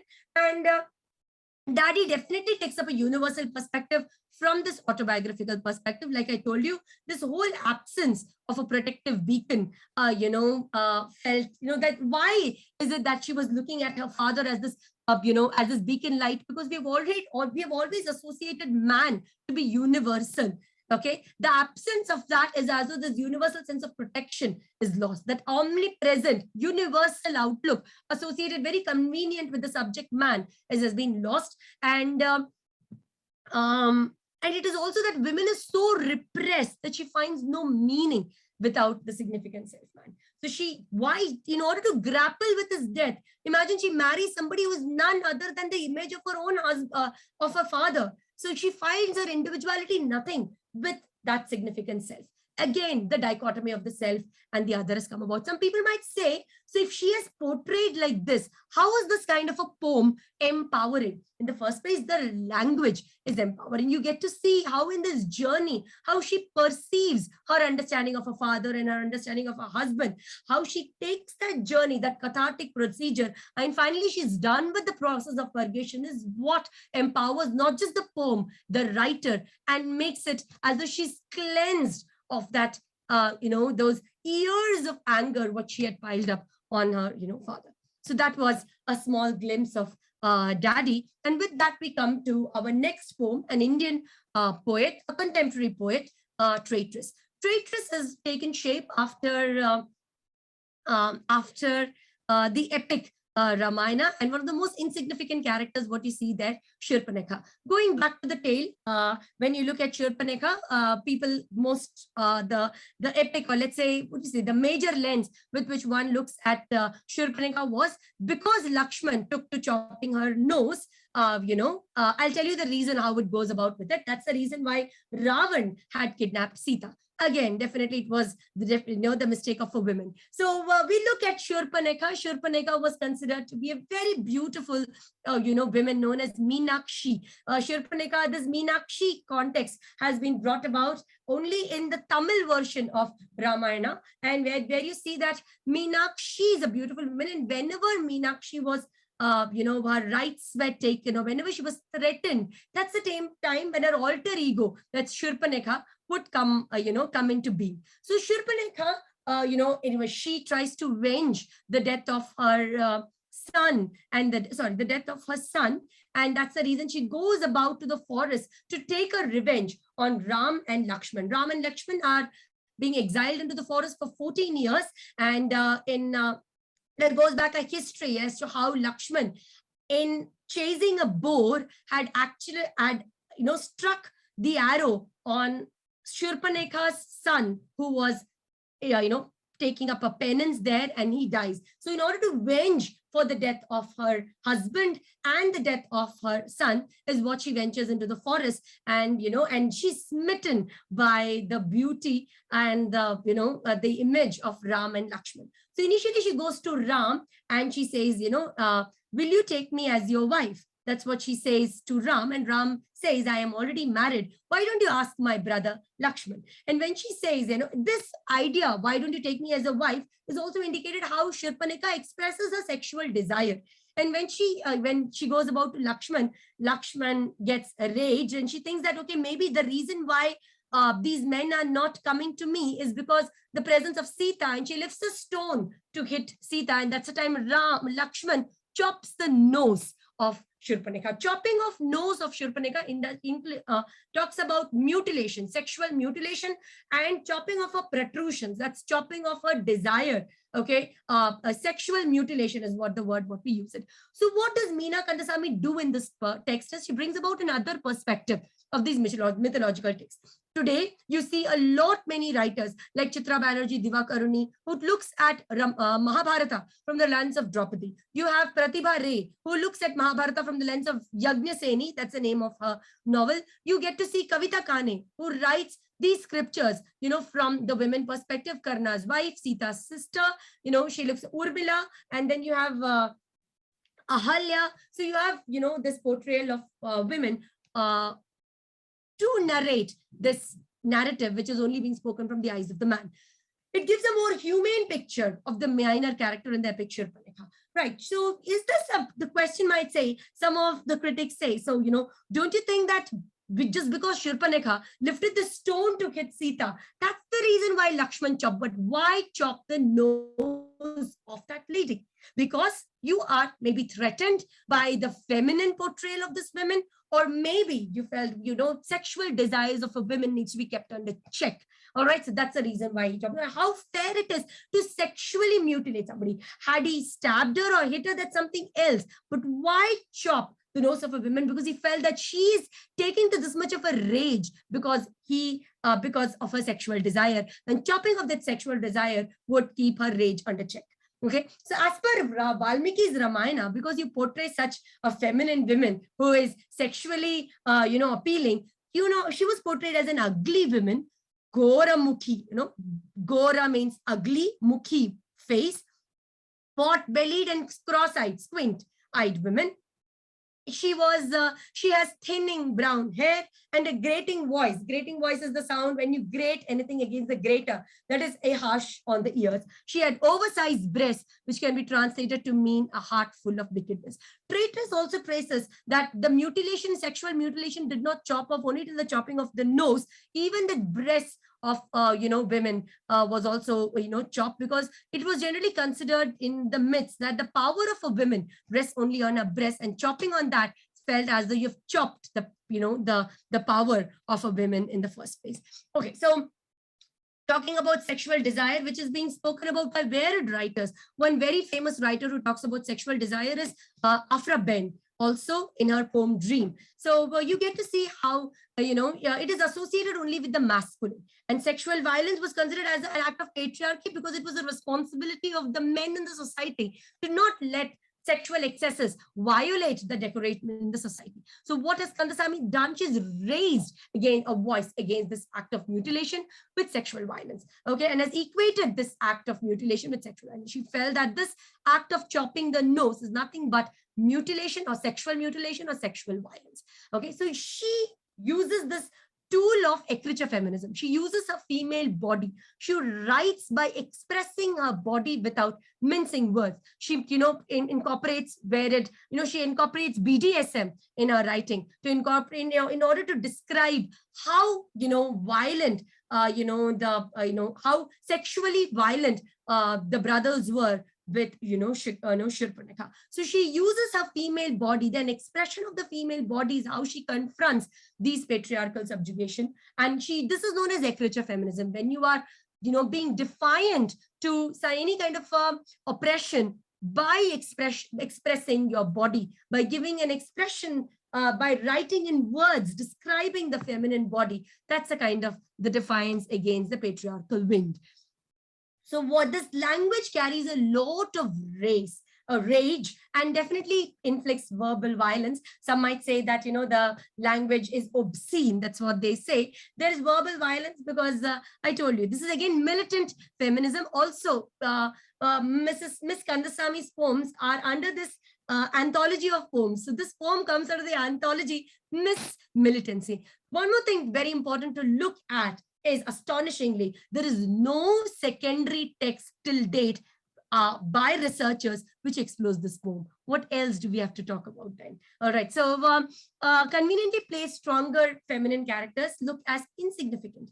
Why? Because it was as though considered that such women were only only to break the decorum with which the society was functioning till that, and it was as though there wasn't a need at all to look at the discourse from her lens. Why? Because this was not the major narrative, it was a minor narrative, and it was considered right till now, unless and until having taken to schooling of these texts, we've always looked at Shurpanakha as a evil woman, as an ugly woman. Somehow this woman is given a humane form by Kandaswamy, and that is something which empowers it. That is what is feminism, or a gender neutral space we are looking at, is not to look at women as women, because then you only look at the sex of a woman, and you understand how sexually appealing as she is, and she's to put her sexual sexual expressions under restraint, but to look at her from a more humane space. So that is something what Kandaswamy does when she looks at feminism here.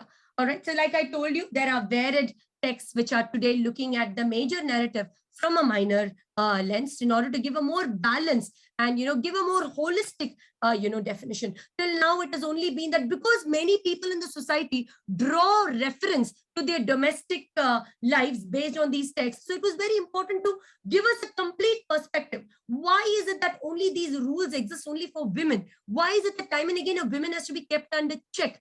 Okay, so that was, addressed when we bring in these other narratives today. These, these marginalized narratives today. All right, this comes from, interestingly, it comes from a Tamil outcast Dalit, and that too from a woman, which falls under the gauge of militant feminism. Very important. You see, this comes from somebody who is triply marginalized because she does not, she's a Dravidian, she's an outcast because she's a Dalit, and, and she's a woman. So she is, heavily marginalized. It's come from a women of that sort. So that gives a space. Her writing itself takes the shape of militancy. Maybe you can say, so can we say that, Kandasamy has given this expression, has perhaps expressed this rage, seeing the rage what she might be meted out to because of her identities. She does not identify with all these three categories, but one cannot deny. Maybe you can look in that manner. Right. So she wanted her writing to be uncensored. Okay. And she did not want that, when she's expressing the female body, she did not want any restraint in being that. She completely believed in this French feminist who was who advocated this écriture feminism, Helen Seixas. Write yourself, your body must be heard. All right, that was the thought with which she took to writing. All right, very important thing to look at. We always looked at Sita and Shurpanekha as opposites. We look at Sita as the angel in the house and Shurpanekha as the devil in flesh. Okay, so Shurpanekha was given the space of a devil was all because of the sexual hunger and rage. Okay, so that was the reason why, she was banished from the society because she has given an expression to that. And she was considered to be unfeminine and immoral. Why? Because she spoke her mind and expressed her sexual desire. So such a woman who is extremely feminine, that was a beautiful, she was a powerful feminine, and that kind of a woman was considered to be a threat to the community. And it was the job of, the man, the ideal man's job is to only eliminate this threat. Otherwise, it will thwart the kind of decorum which we might be earning. That's why, when we talk of these Me Too movements today, that some of these jokes which have been passed around, which says that we don't know. I feel that even if, I am there on a metro and accidentally there is if I happen to fall on a woman, I feel that I might be put under bars. But, the sensitivity of it needs to be understood. Okay, the very reason that women are fighting for their basic rights, that is considered as though women are being oversensitive. So that, it was considered that, the very fact that today there are many feminists raising their voices, it feels that the very, structure, framework of the society is melting. Okay, so maybe it's going to be a born of a new era for us. And this is the picture I wanted to break forth. Look at the clear, distinctions in the portrayal of Shurpanekha and Sita. You can see that very well. This is how it gets, portrayed. And this is how, people in history get to see Shurpanekha and Sita per se. All right, with this, we come to the last slide. As I said, I've tried to bring about some kind of a commonality between both these tracks. Both these tracks, I look at militant, feminism. And both of these have a lingual authority. How they express their militancy is through their lingual authority, whether it is through violence, only just violence when we talk about Plath, but when we talk about sexually violent, when we talk about Kandasamy, the whole idea of violence is being retorted by using the mode of linguistics, the tool of linguistics, maybe to revert the narrative. Okay, what we call as phallogocentrism, that is the language created, by the man. How is it that the woman is going to enter into a space and talk about her body and her desires and her rights? She will have to craft her own language, and maybe that first step was to express her body. Both address the question of women, and Plath looks at, the general predicament of women in these concentration camps and, in Auschwitz and, general predicament of women when women were not even considered to be a part of, human race. And also, for that matter, in Kandasamy looks at that any woman who expresses a sexual desire is not a woman at all. All right. In one place, the Nazis considered women as not women at all. They only looked at the race of the person. And then they did not look at this gender at all. They were not of any significance also. But when you look at Kandasamy considered that, she was not at all humane in the first place. Her expression, because, her expression of sexual desire made her inhuman. So, the whole idea of women was not considered as a subject to discuss at all, especially of women of that sort who is sexually empowered. The absence of expression then and the portrayal of it now. Then women, both Plath and who is this Kandasamy, Shurpanekha, did not have an expression. Shurpanekha never found an expression in history. Neither did Plath find any expression in her to her father when she was of that particular age.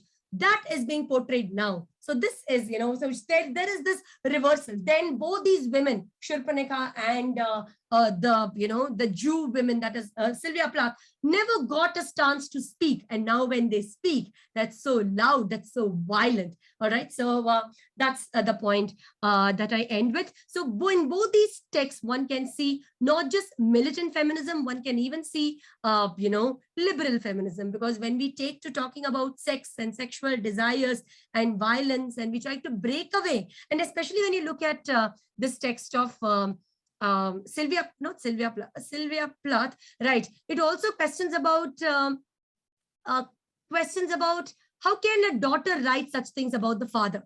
All right. So, and when she has done that, that is also when you're going to, it is militancy, because, there is always a space reserved in the divinity, a divine space reserved for, parents. When she's taken to writing this about about her father, it necessarily builds about militant feminism.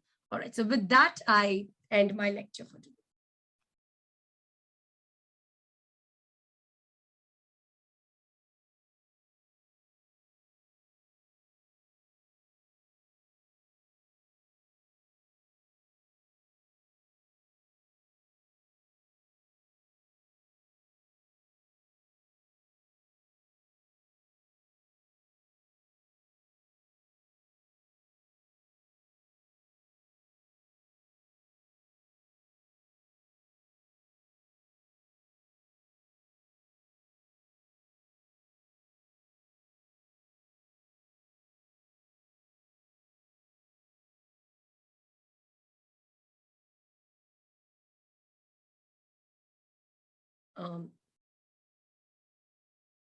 Shreya ma'am, second sir.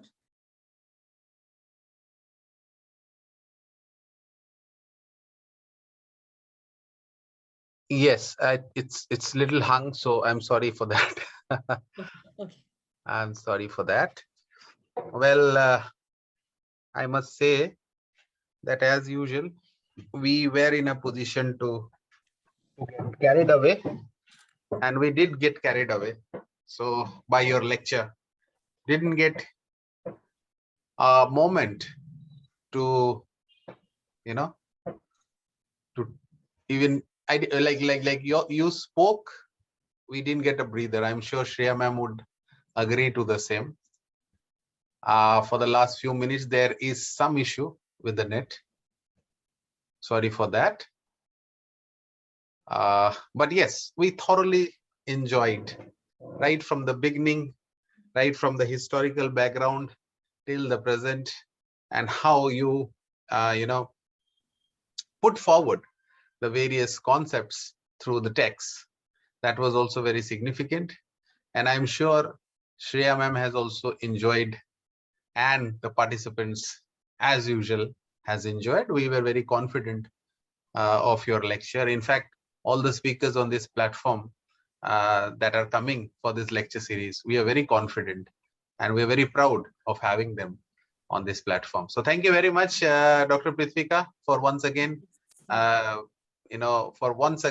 very, very meticulous, lucid, very interesting, and very dynamic way of presenting the lecture, presenting the contents, which is also very, very pivotal in teaching learning process.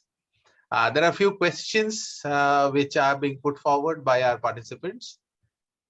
I would like to volunteer a few of them.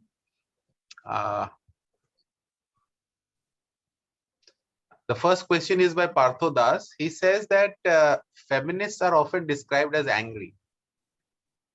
What is the place of anger in advancing or hindering a cause? Can you give examples? Can we relate this angry group to pseudo-feminist or toxic femininity? All right. A feminist myself, it gives me immense pleasure to answer this question. I get to hear a lot of questions when we definitely, embark on this field. Let me just read I just want to see the question first. Yeah, is the first question by Partho Das? One second. Okay. Feminists are often described as angry, right? And okay, and that's the first thing. What is the place of anger in advancing or hindering a cause?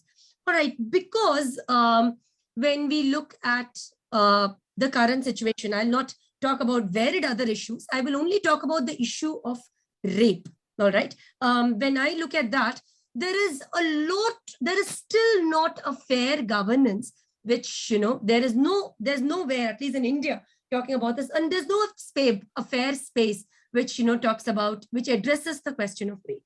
When I talk about, let's say, rape at an urban space, forget about rapes for Dalit women.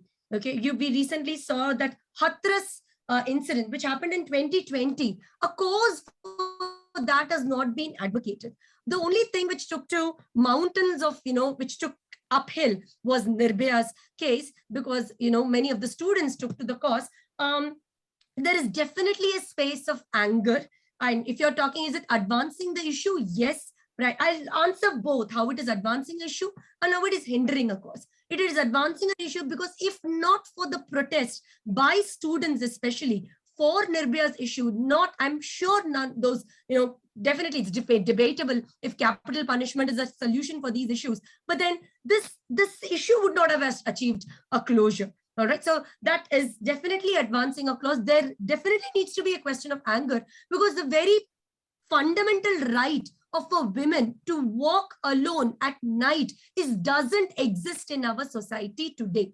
Okay, to be very honest, the very basic right, if a woman has to walk alone in the night, it is definitely, it's considered to be, a question of fear. All right. And is it hindering the cause?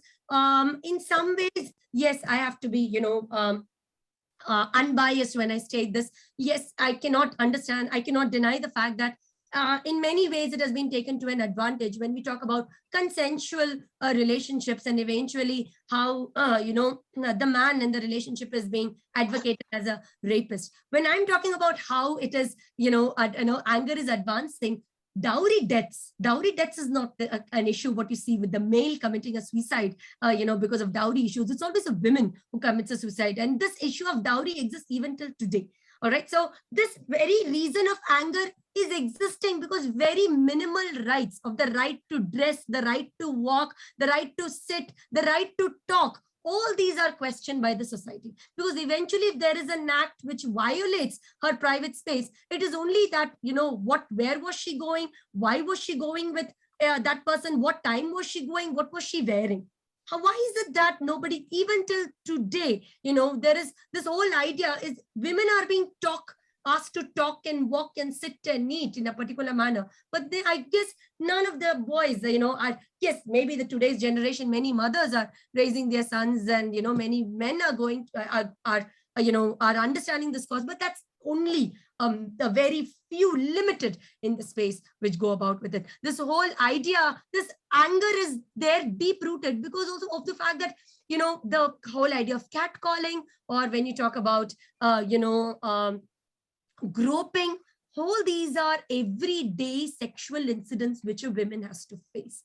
Okay, so this idea of definitely is advancing the cause, and I feel is necessary, because else the question of women would be definitely put under rags. And yes, it is hindering a cause, like I mentioned, that how in consensual relationships, sometimes the man in a consensual relationship is being made as a rapist. And then, definitely court has come about with some norms, but then again, it's not stated and it's very fluid. So yes, Can we relate this angry group to pseudo-feminists? No, I do not consider them as pseudo-feminists, because nobody is a pseudo-feminist here. Because we have, we have, rights to advocate still. So pseudo-feminist is not something which, exists today. If there are pseudo-feminists, one needs to go really and look at those, tribal women in our country and question about their own rights, of which they don't even aware of. And then let's come back to talk. I don't think that something exists as pseudo-feminist. Like I told you, maybe there is this whole idea of feminism, which has been portrayed as to hating the men, or, hating, being misanthropes. But that's not the idea. Maybe that's being propagated, but maybe that's like a poor understanding of feminism, maybe at scholastic or at university education. There exists something known as toxic masculinity. In varied ways, as much as there is toxic masculinity, there exists toxic femininity as well. Yes, there exists toxic femininity, but is more attributed to women who pull down the rights of women, where we talk about, especially, women who are hindering the growth of women. There is where you see a lot of, toxic femininity. When there is toxic masculinity, there will be the opposite, which is existing in the society, toxic femininity. But I guess this is existing only in the urban space. What is toxic femininity and toxic masculinity? This understanding is understood only in the, in the urban space. When we go to the remote sections of the society, we still look at it as though it is normal. Like how marital rape is normal, getting child marriage is normal, lack of education of women is normal, lack of awareness of women is normal. Okay, considering women in the domestic space is considered to be normal. So all these, are, in no way do these attribute to be pseudo-feminist. But yes, toxic femininity exists as much as toxic masculinity, exists. But in no way is toxic femininity related to feminism. Okay, masculinity is an aspect of, let's say, attributed to the gender male. Femininity is attributed to the gender female. Femininity, feminism, they are both very different. One can be a feminist and can be a toxic can portray toxic femininity. It is an individualistic trait, which is very, very different from feminism. It is a very individualistic quality. Not all feminists are toxic femininity. Toxic feminists are reserved to a particular sect of women, or not particular sect, maybe some spaces where you see toxic femininity, but it is very, very different from what we are talking of as, women. But the whole idea of pseudo-feminists, no, there is still a lot of battle to go ahead, so why would anybody pretend to be a feminist? So it is, being a feminist is more an act of responsibility rather than being a tag of fashion. So I don't think that there is, it's just being attributed again to say how oversensitive and how over ambitious are women to rise above men. When that's like a thwarted understanding of the philosophy in general. Thank you. Next question is by Malara RM, and Malara RM says that, can you please suggest some contemporary feminist works that explore this theory through a more inclusive lens? Contemporary texts, which I'm not able to see the question. Contemporary feminist works, yeah. Feminist works, contemporary feminist works. One upcoming writer would explore this theory from a more inclusive lens for women, because when you look at inclusive lens for all sexualities, I don't think there is any narrative of that sort. But yes, if you are looking exclusively for women, then one writer you can look at as Kate Chopin is one writer. The other writer, what I feel is like a contemporary writer, is Meena Kandasamy yet again. Kate Chopin. Volga is another writer, who is a Telugu writer who uses the pen name Volga. Her name is Lalita Kumari. She's also, these are feminist works, if that was the question per se. And yes, one more woman whom I cannot deny, Afra Ben, for that matter, who is taken to writing. All right, these are a few contemporary feminist texts which explore the thought of feminism. Otherwise, in Indian literature, you have all these novelists who have been writing. Let's say Shashi Deshpande, or when you say about Shobha De, or when you talk about Ruth Prawar Jabbala, you talk about Kamala Markandeya. Their texts are today being read from a feminist lens, because till then they only existed as women writing. Now they're being looked at as writings by women.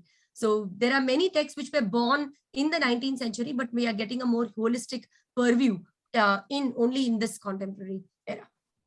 So yes, these are a few texts that I feel explore the thought of feminism in a more holistic manner. Then there's a question by Pallavi Chakravarti, and she says that representation plays a huge role, as Freudian says. Cinema therefore influences. So do you think that films such as Section 375, which show a woman making use of Me Too movement in order to bring a man down, take away from the importance of the movement?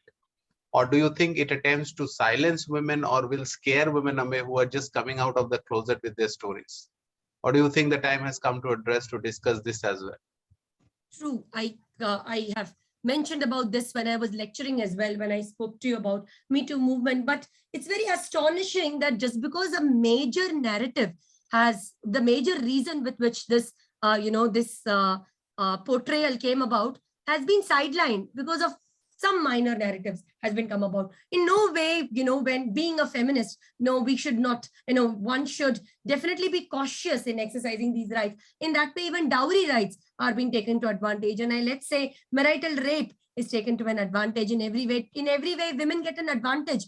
Even when she's divorced to keep for the custody of the child, right? But then I don't think this can, silence women. But yes, in that way, I will say this is somehow creating some kind of a fear, in men. That's what I will say. Does it? Why do you think it is going to?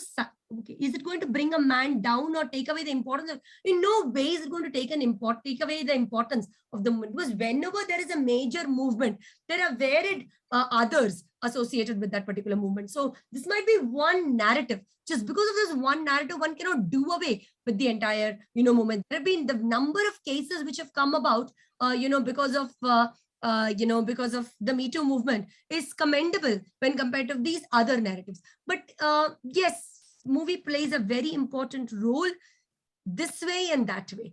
Yes, in representation of the Me Too movement, and the other way. In every way, cinema plays a role. But again, for every movement, there will be some kind of a rebuttal.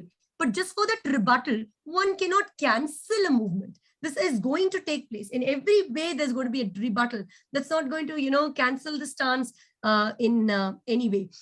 Is it going to, or will it scare women away who are just now coming down with their stories? It depends a lot on the conditioning. It depends a lot on the space from where they come from, where they come from an urban space, where they come from a semi-urban space. It depends a lot on how we are, going to come about with this. Because you're talking about this, I would also want to talk to you about Indira Nui. When you also consider her as a CEO of PepsiCo, and when she came about home, saying that she has been given this position of a CEO of the company, the first thing her mother said was, you are a daughter first, so first go and fetch milk because there is no milk at home.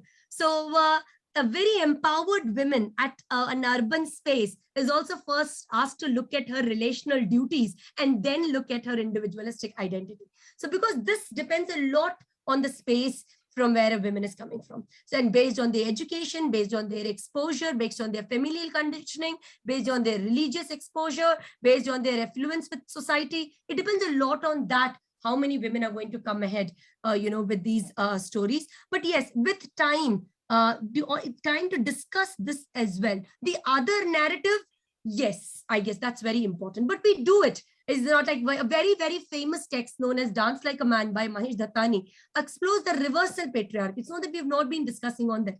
It discusses the reversed patriarchy of how the women is the patriarchal figure and the man is a victim of the system. Dance Like a Man by Mahesh Dattani discusses the patriarchal subjugation which a man has to face. A man is a victim in the society.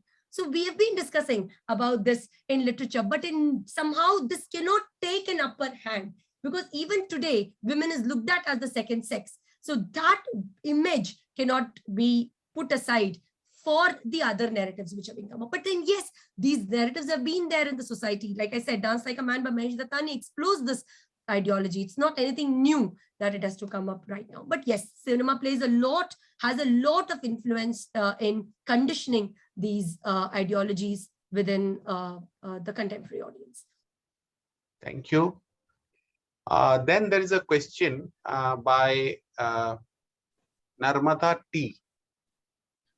And Narmata T says that, do you think that feminist writers like Virginia Woolf and Sylvia Plath were unable to adapt themselves anymore to the male-centric society, which led them into mental depression and ultimately in suicide? Male-centric society maybe is a big word to, maybe I cannot, like when we look at Sylvia Plath, yes, it affected her. The absence of the father, the absence of the husband definitely affected her. But I would not want to give a very universal perspective to this, because every woman has her own story. So, we definitely don't know the personal lives of these women. But yes, I cannot, if you're going to ask me if that was a reason, yes, at a private space, it might have been the reason, but to each woman her own. They might have had their individualistic stories as well, which definitely doesn't come about. We cannot look at these writers just based on the text, what we read about them. So I feel that it will be too limited to look at them from the writing, but I cannot deny, yes, there was an influence of their personal lives on which were definitely misogynist, how the men in their lives were misogynist, and how that contributed to their end. Yes, that might have been a purview, but because we don't know much about their individual lives and their personal interaction, maybe it will be too vague a judgment to make such a universal predicament influencing their personal lives. But yes, I will agree partly, yes, because these men in their lives were misogynist, might have paved a way.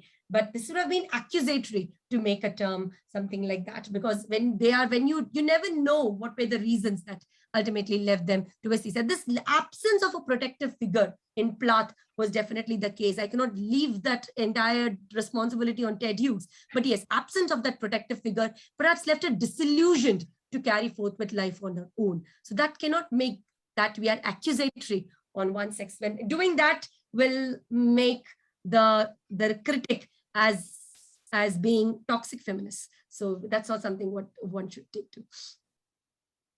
Thank you. The next question is an interesting one. Harold Bloom puts feminism in the school of resentment.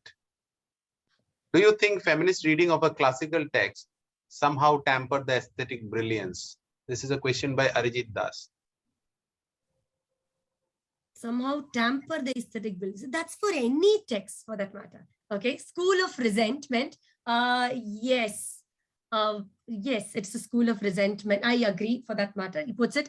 Do you think feminist reading of a classic text somehow, yes, it tampers their aesthetic brilliance? For that matter, my research was entirely on this thought only, because when I looked at Shashi Deshpande's writings, time and again, Shashi Deshpande's writings were only looked at from the eyes of feminists. How, they are being read only from the angle of feminism. That is actually taking away the brilliance of these writings. And that's why in my research, I try to look at the writings of Shashi Deshpande from a more philosophical perspective, maybe giving that other, to their perspective. But yes, feminist reading definitely takes away the aesthetic brilliance of these texts. But one cannot put away the society, the age in which these texts were born. For example, when we read Dryden and Pope, we cannot help but read the proletariat, the bourgeoisies, the Puritan movements which came about in that age. We read Dryden and Pope with respect to that particular age. We read Chaucer with respect to that particular age. So when we read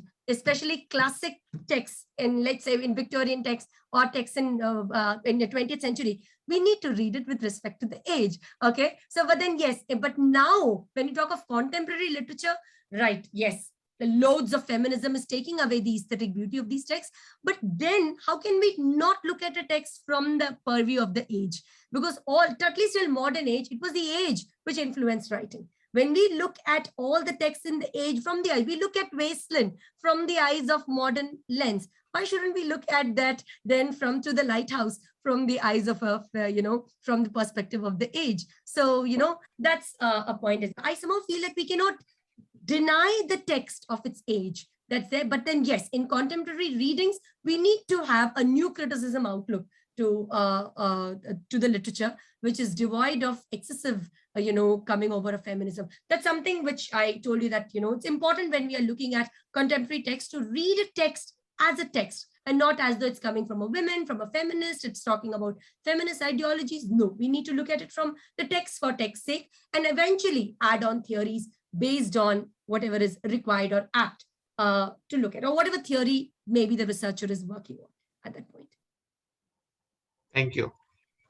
There's a question by Alia Seher, and she says that these days, feminism has been replaced by pseudo-feminism. And the actual meaning of feminism has been replaced with the idea of domination over men. Where if a woman is trying hard to rise more than as an act of emancipation, her actions are labeled as denunciation of men's abilities. So she asks that how to make feminism a reality in a generation that feeds on misanthropy and misinformation.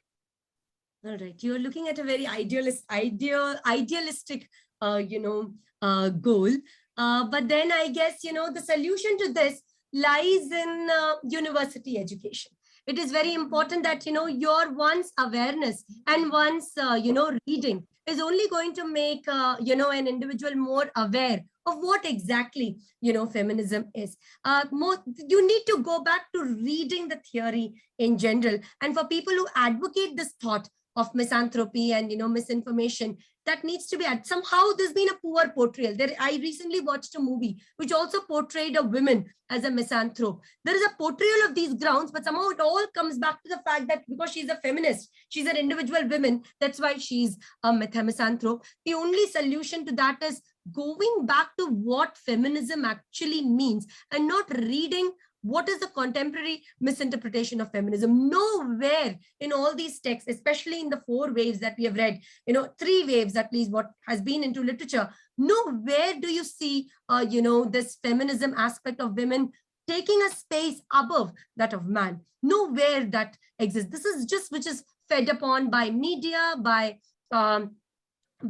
society, and that's why a woman who has excelled on her labor also might be talked as though because she's got these position because she might have extended sexual favors to her boss. So this has been something which has been passed on because of poor representation in the media. The only way that you can combat these narratives is to go back to what feminism is in the first place. All right, these misinterpretations and these misanthropic understandings of female protagonists today, it's maybe a sect of women who are looking at, but that's not the major aim of feminism. One who is a feminist needs to look at how in varied ways women who are disabled, look at them. Women who are grappling mental illnesses, look at them. Women into their modes of PMSs, look at them. It is our responsibility to perhaps move away from this kind of misinformation and look at the other varied responsibilities which are left to, shoulder. The only thing one can go is go back to reading and search where in literature is it that they have portrayed this perception of women. This is a poor understanding which exists that can be only combated through education. That's it. So there's no way one can, combat this particular thought. We will take last 2 questions. This is by Siddhi Agarwal, and she says that in pre-Vedic and Vedic times, women were granted equal rights in India. Married, unmarried, and widowed women had property rights. Men preferred learned women. Unmarried women could claim their lover in a public space, participate in politics, and the list goes on. However, subsequently, with the onset of the Mughal and the British rule, equality was sidetracked. Do you think religion and culture is the cause of regression of the stand of women in India? I'll answer this on a very subjective note. It is my perspective. I'll answer it that way because to give a very holistic, universal perspective, yes, I will agree. Religion, it plays a very, very important role in creating this kind of a division. Religion especially. I do not know much, but yes, when we talk about in every way, we get to see about this division about, in religion brings about this kind of a division. It is undenied. It has been written in scriptures, and it has, come about in this way. People might, come back and say that, no, none of the religion, none of the religious texts actually talk about demeaning a women, but somehow maybe I would say commentaries on religion, maybe that will be a safe way to talk about. The commentaries on religion have somehow sidetracked and brought this perception. And yes, so religion is definitely playing a major role. I don't know about other religions, but talking of Hinduism, Islam, and Christianity have specifically mentioned this, this kind of a division of gender roles and domestic spaces has been brought about in this way. Culture, yes, culture is a man-made construct. So, so that's again a construct. So why do we have a construct? Construct is very convenient to bring about this kind of a division. So culture for me is a man-made construct, man-made construct. So I guess that word is sufficient enough to say about it. But when you're talking about religion, yes, that's the reason why today we have other perspectives of, other perspectives of these religious scriptures or epics which are being brought about, so that the coming generations, at least they get to read texts in a more holistic way and not just from a limited angle, not from a myopic angle. We take the last question of the day. This is by Deepa S. Do liberal feminists objectify women? Okay, so do liberal feminists objectify women? Right, they do. Why do we feel that? I'll tell you why we feel liberal feminists objectify women. There is, because again, there is, I cannot, demean that understanding what rests with you, but, yes, because in one way, they talk a lot about the feminine body. The feminine body is being expressed. That was a way to combat, to express feminism. That's why they consider that they objectify women. This is something, liberal feminism is something quite in sync with the grounds of écriture feminism, where bodies of women are used for expression, because till now they've been not given any space for expression. So this is in some way being perhaps misunderstood, as though this excessive image of portraying the body, the expressing the bodies of women has been considered as though they are objectify women. This is just a way, like how Helen Seixas talks about talks in écriture feminism. Portray of your body is a way of defying against a patriarchal thought. That's one way. So that's how I look at it. I feel why many of the liberal feminists are considered to objectify women, because they portray women bodies. They don't shy away from talking about the bodies, the physical bodies of women, because they've never been spoken about. So that's the reason perhaps they are considered to objectify, a women. But yeah, this is my perspective that I consider that. And yes, the bodies of women and its expression take a shape as though they are objectifying women. Yes. Well, thank you for answering all the questions the way you always do. And I'm sure the participants' queries have been very well answered, directly addressed. And it is I would really be, proud of the fact to announce the fact that your lecture cum discussion was very fruitful and has been a great value addition for all of us present here. We thoroughly enjoyed it.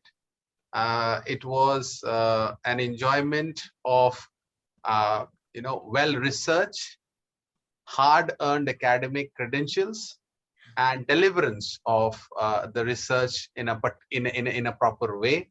The synchronically and chronologically arrangement of the PPTs really made things very, very, comprehensible for all of us. And I'm sure the objective with which this lecture series is planned, you have totally met that objective. The aims have been fulfilled. I'm sure when the participants go back today, they will go back with a calm and cool mind, that they have a lot of materials now to ponder upon, to reflect back on feminism. So before we finish our session, it is customary for all of us, and it's really an honor and pleasure to invite my co-organizer, the brain behind this lecture series, Dr. Shreya Bhattacharya ma'am, to please convey her vote of thanks. Well, very good evening to all of you. And Shoikat has already spoken. It has been a really brilliant session, Dr. Prithvika.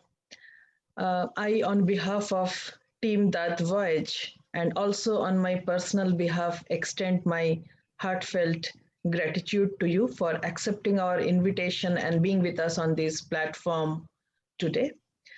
What I think I would like to say is I was really floored by the kind of involvement you brought, the kind of energy you brought, and the kind of positivity you brought to this discourse on feminism.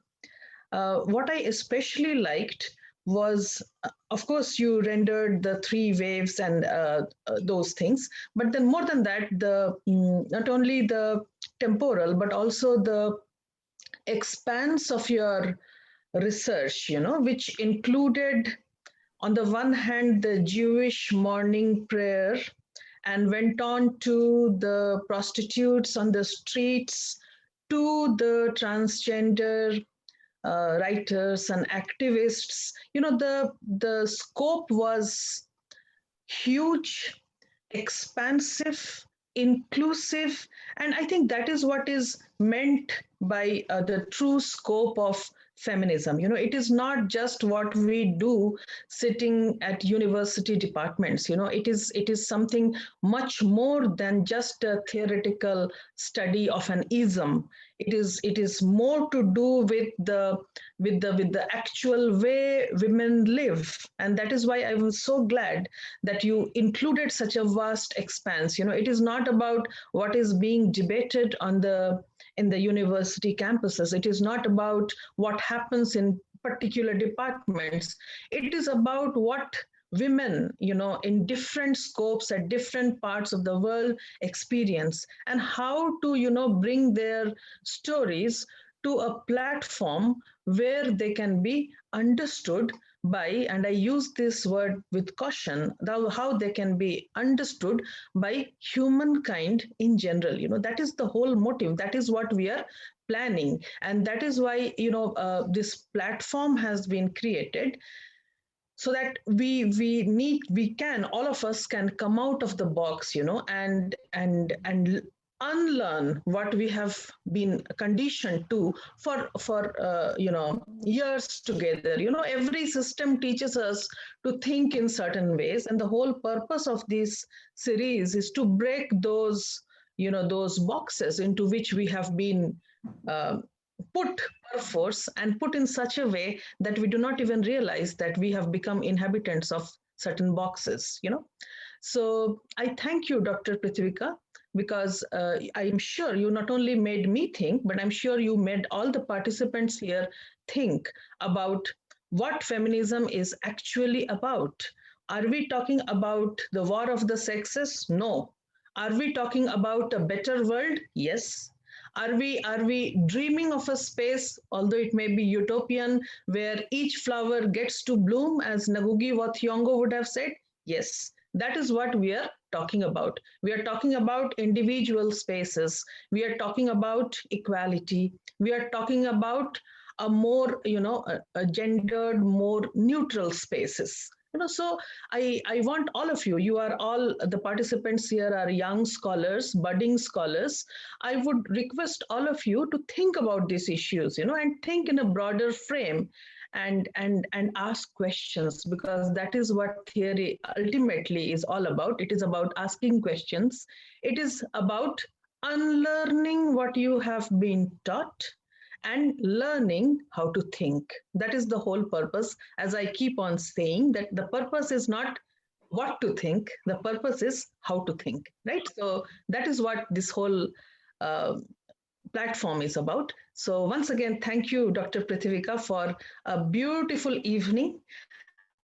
I thoroughly enjoyed myself, and I repeat, it is a cerebral feast for all of us. Thank you for being with us today, and we hope to have you here on this platform again in the future. And I thank all the participants for being with us today. After all, you are the premise on which we are hoping to build a better world someday.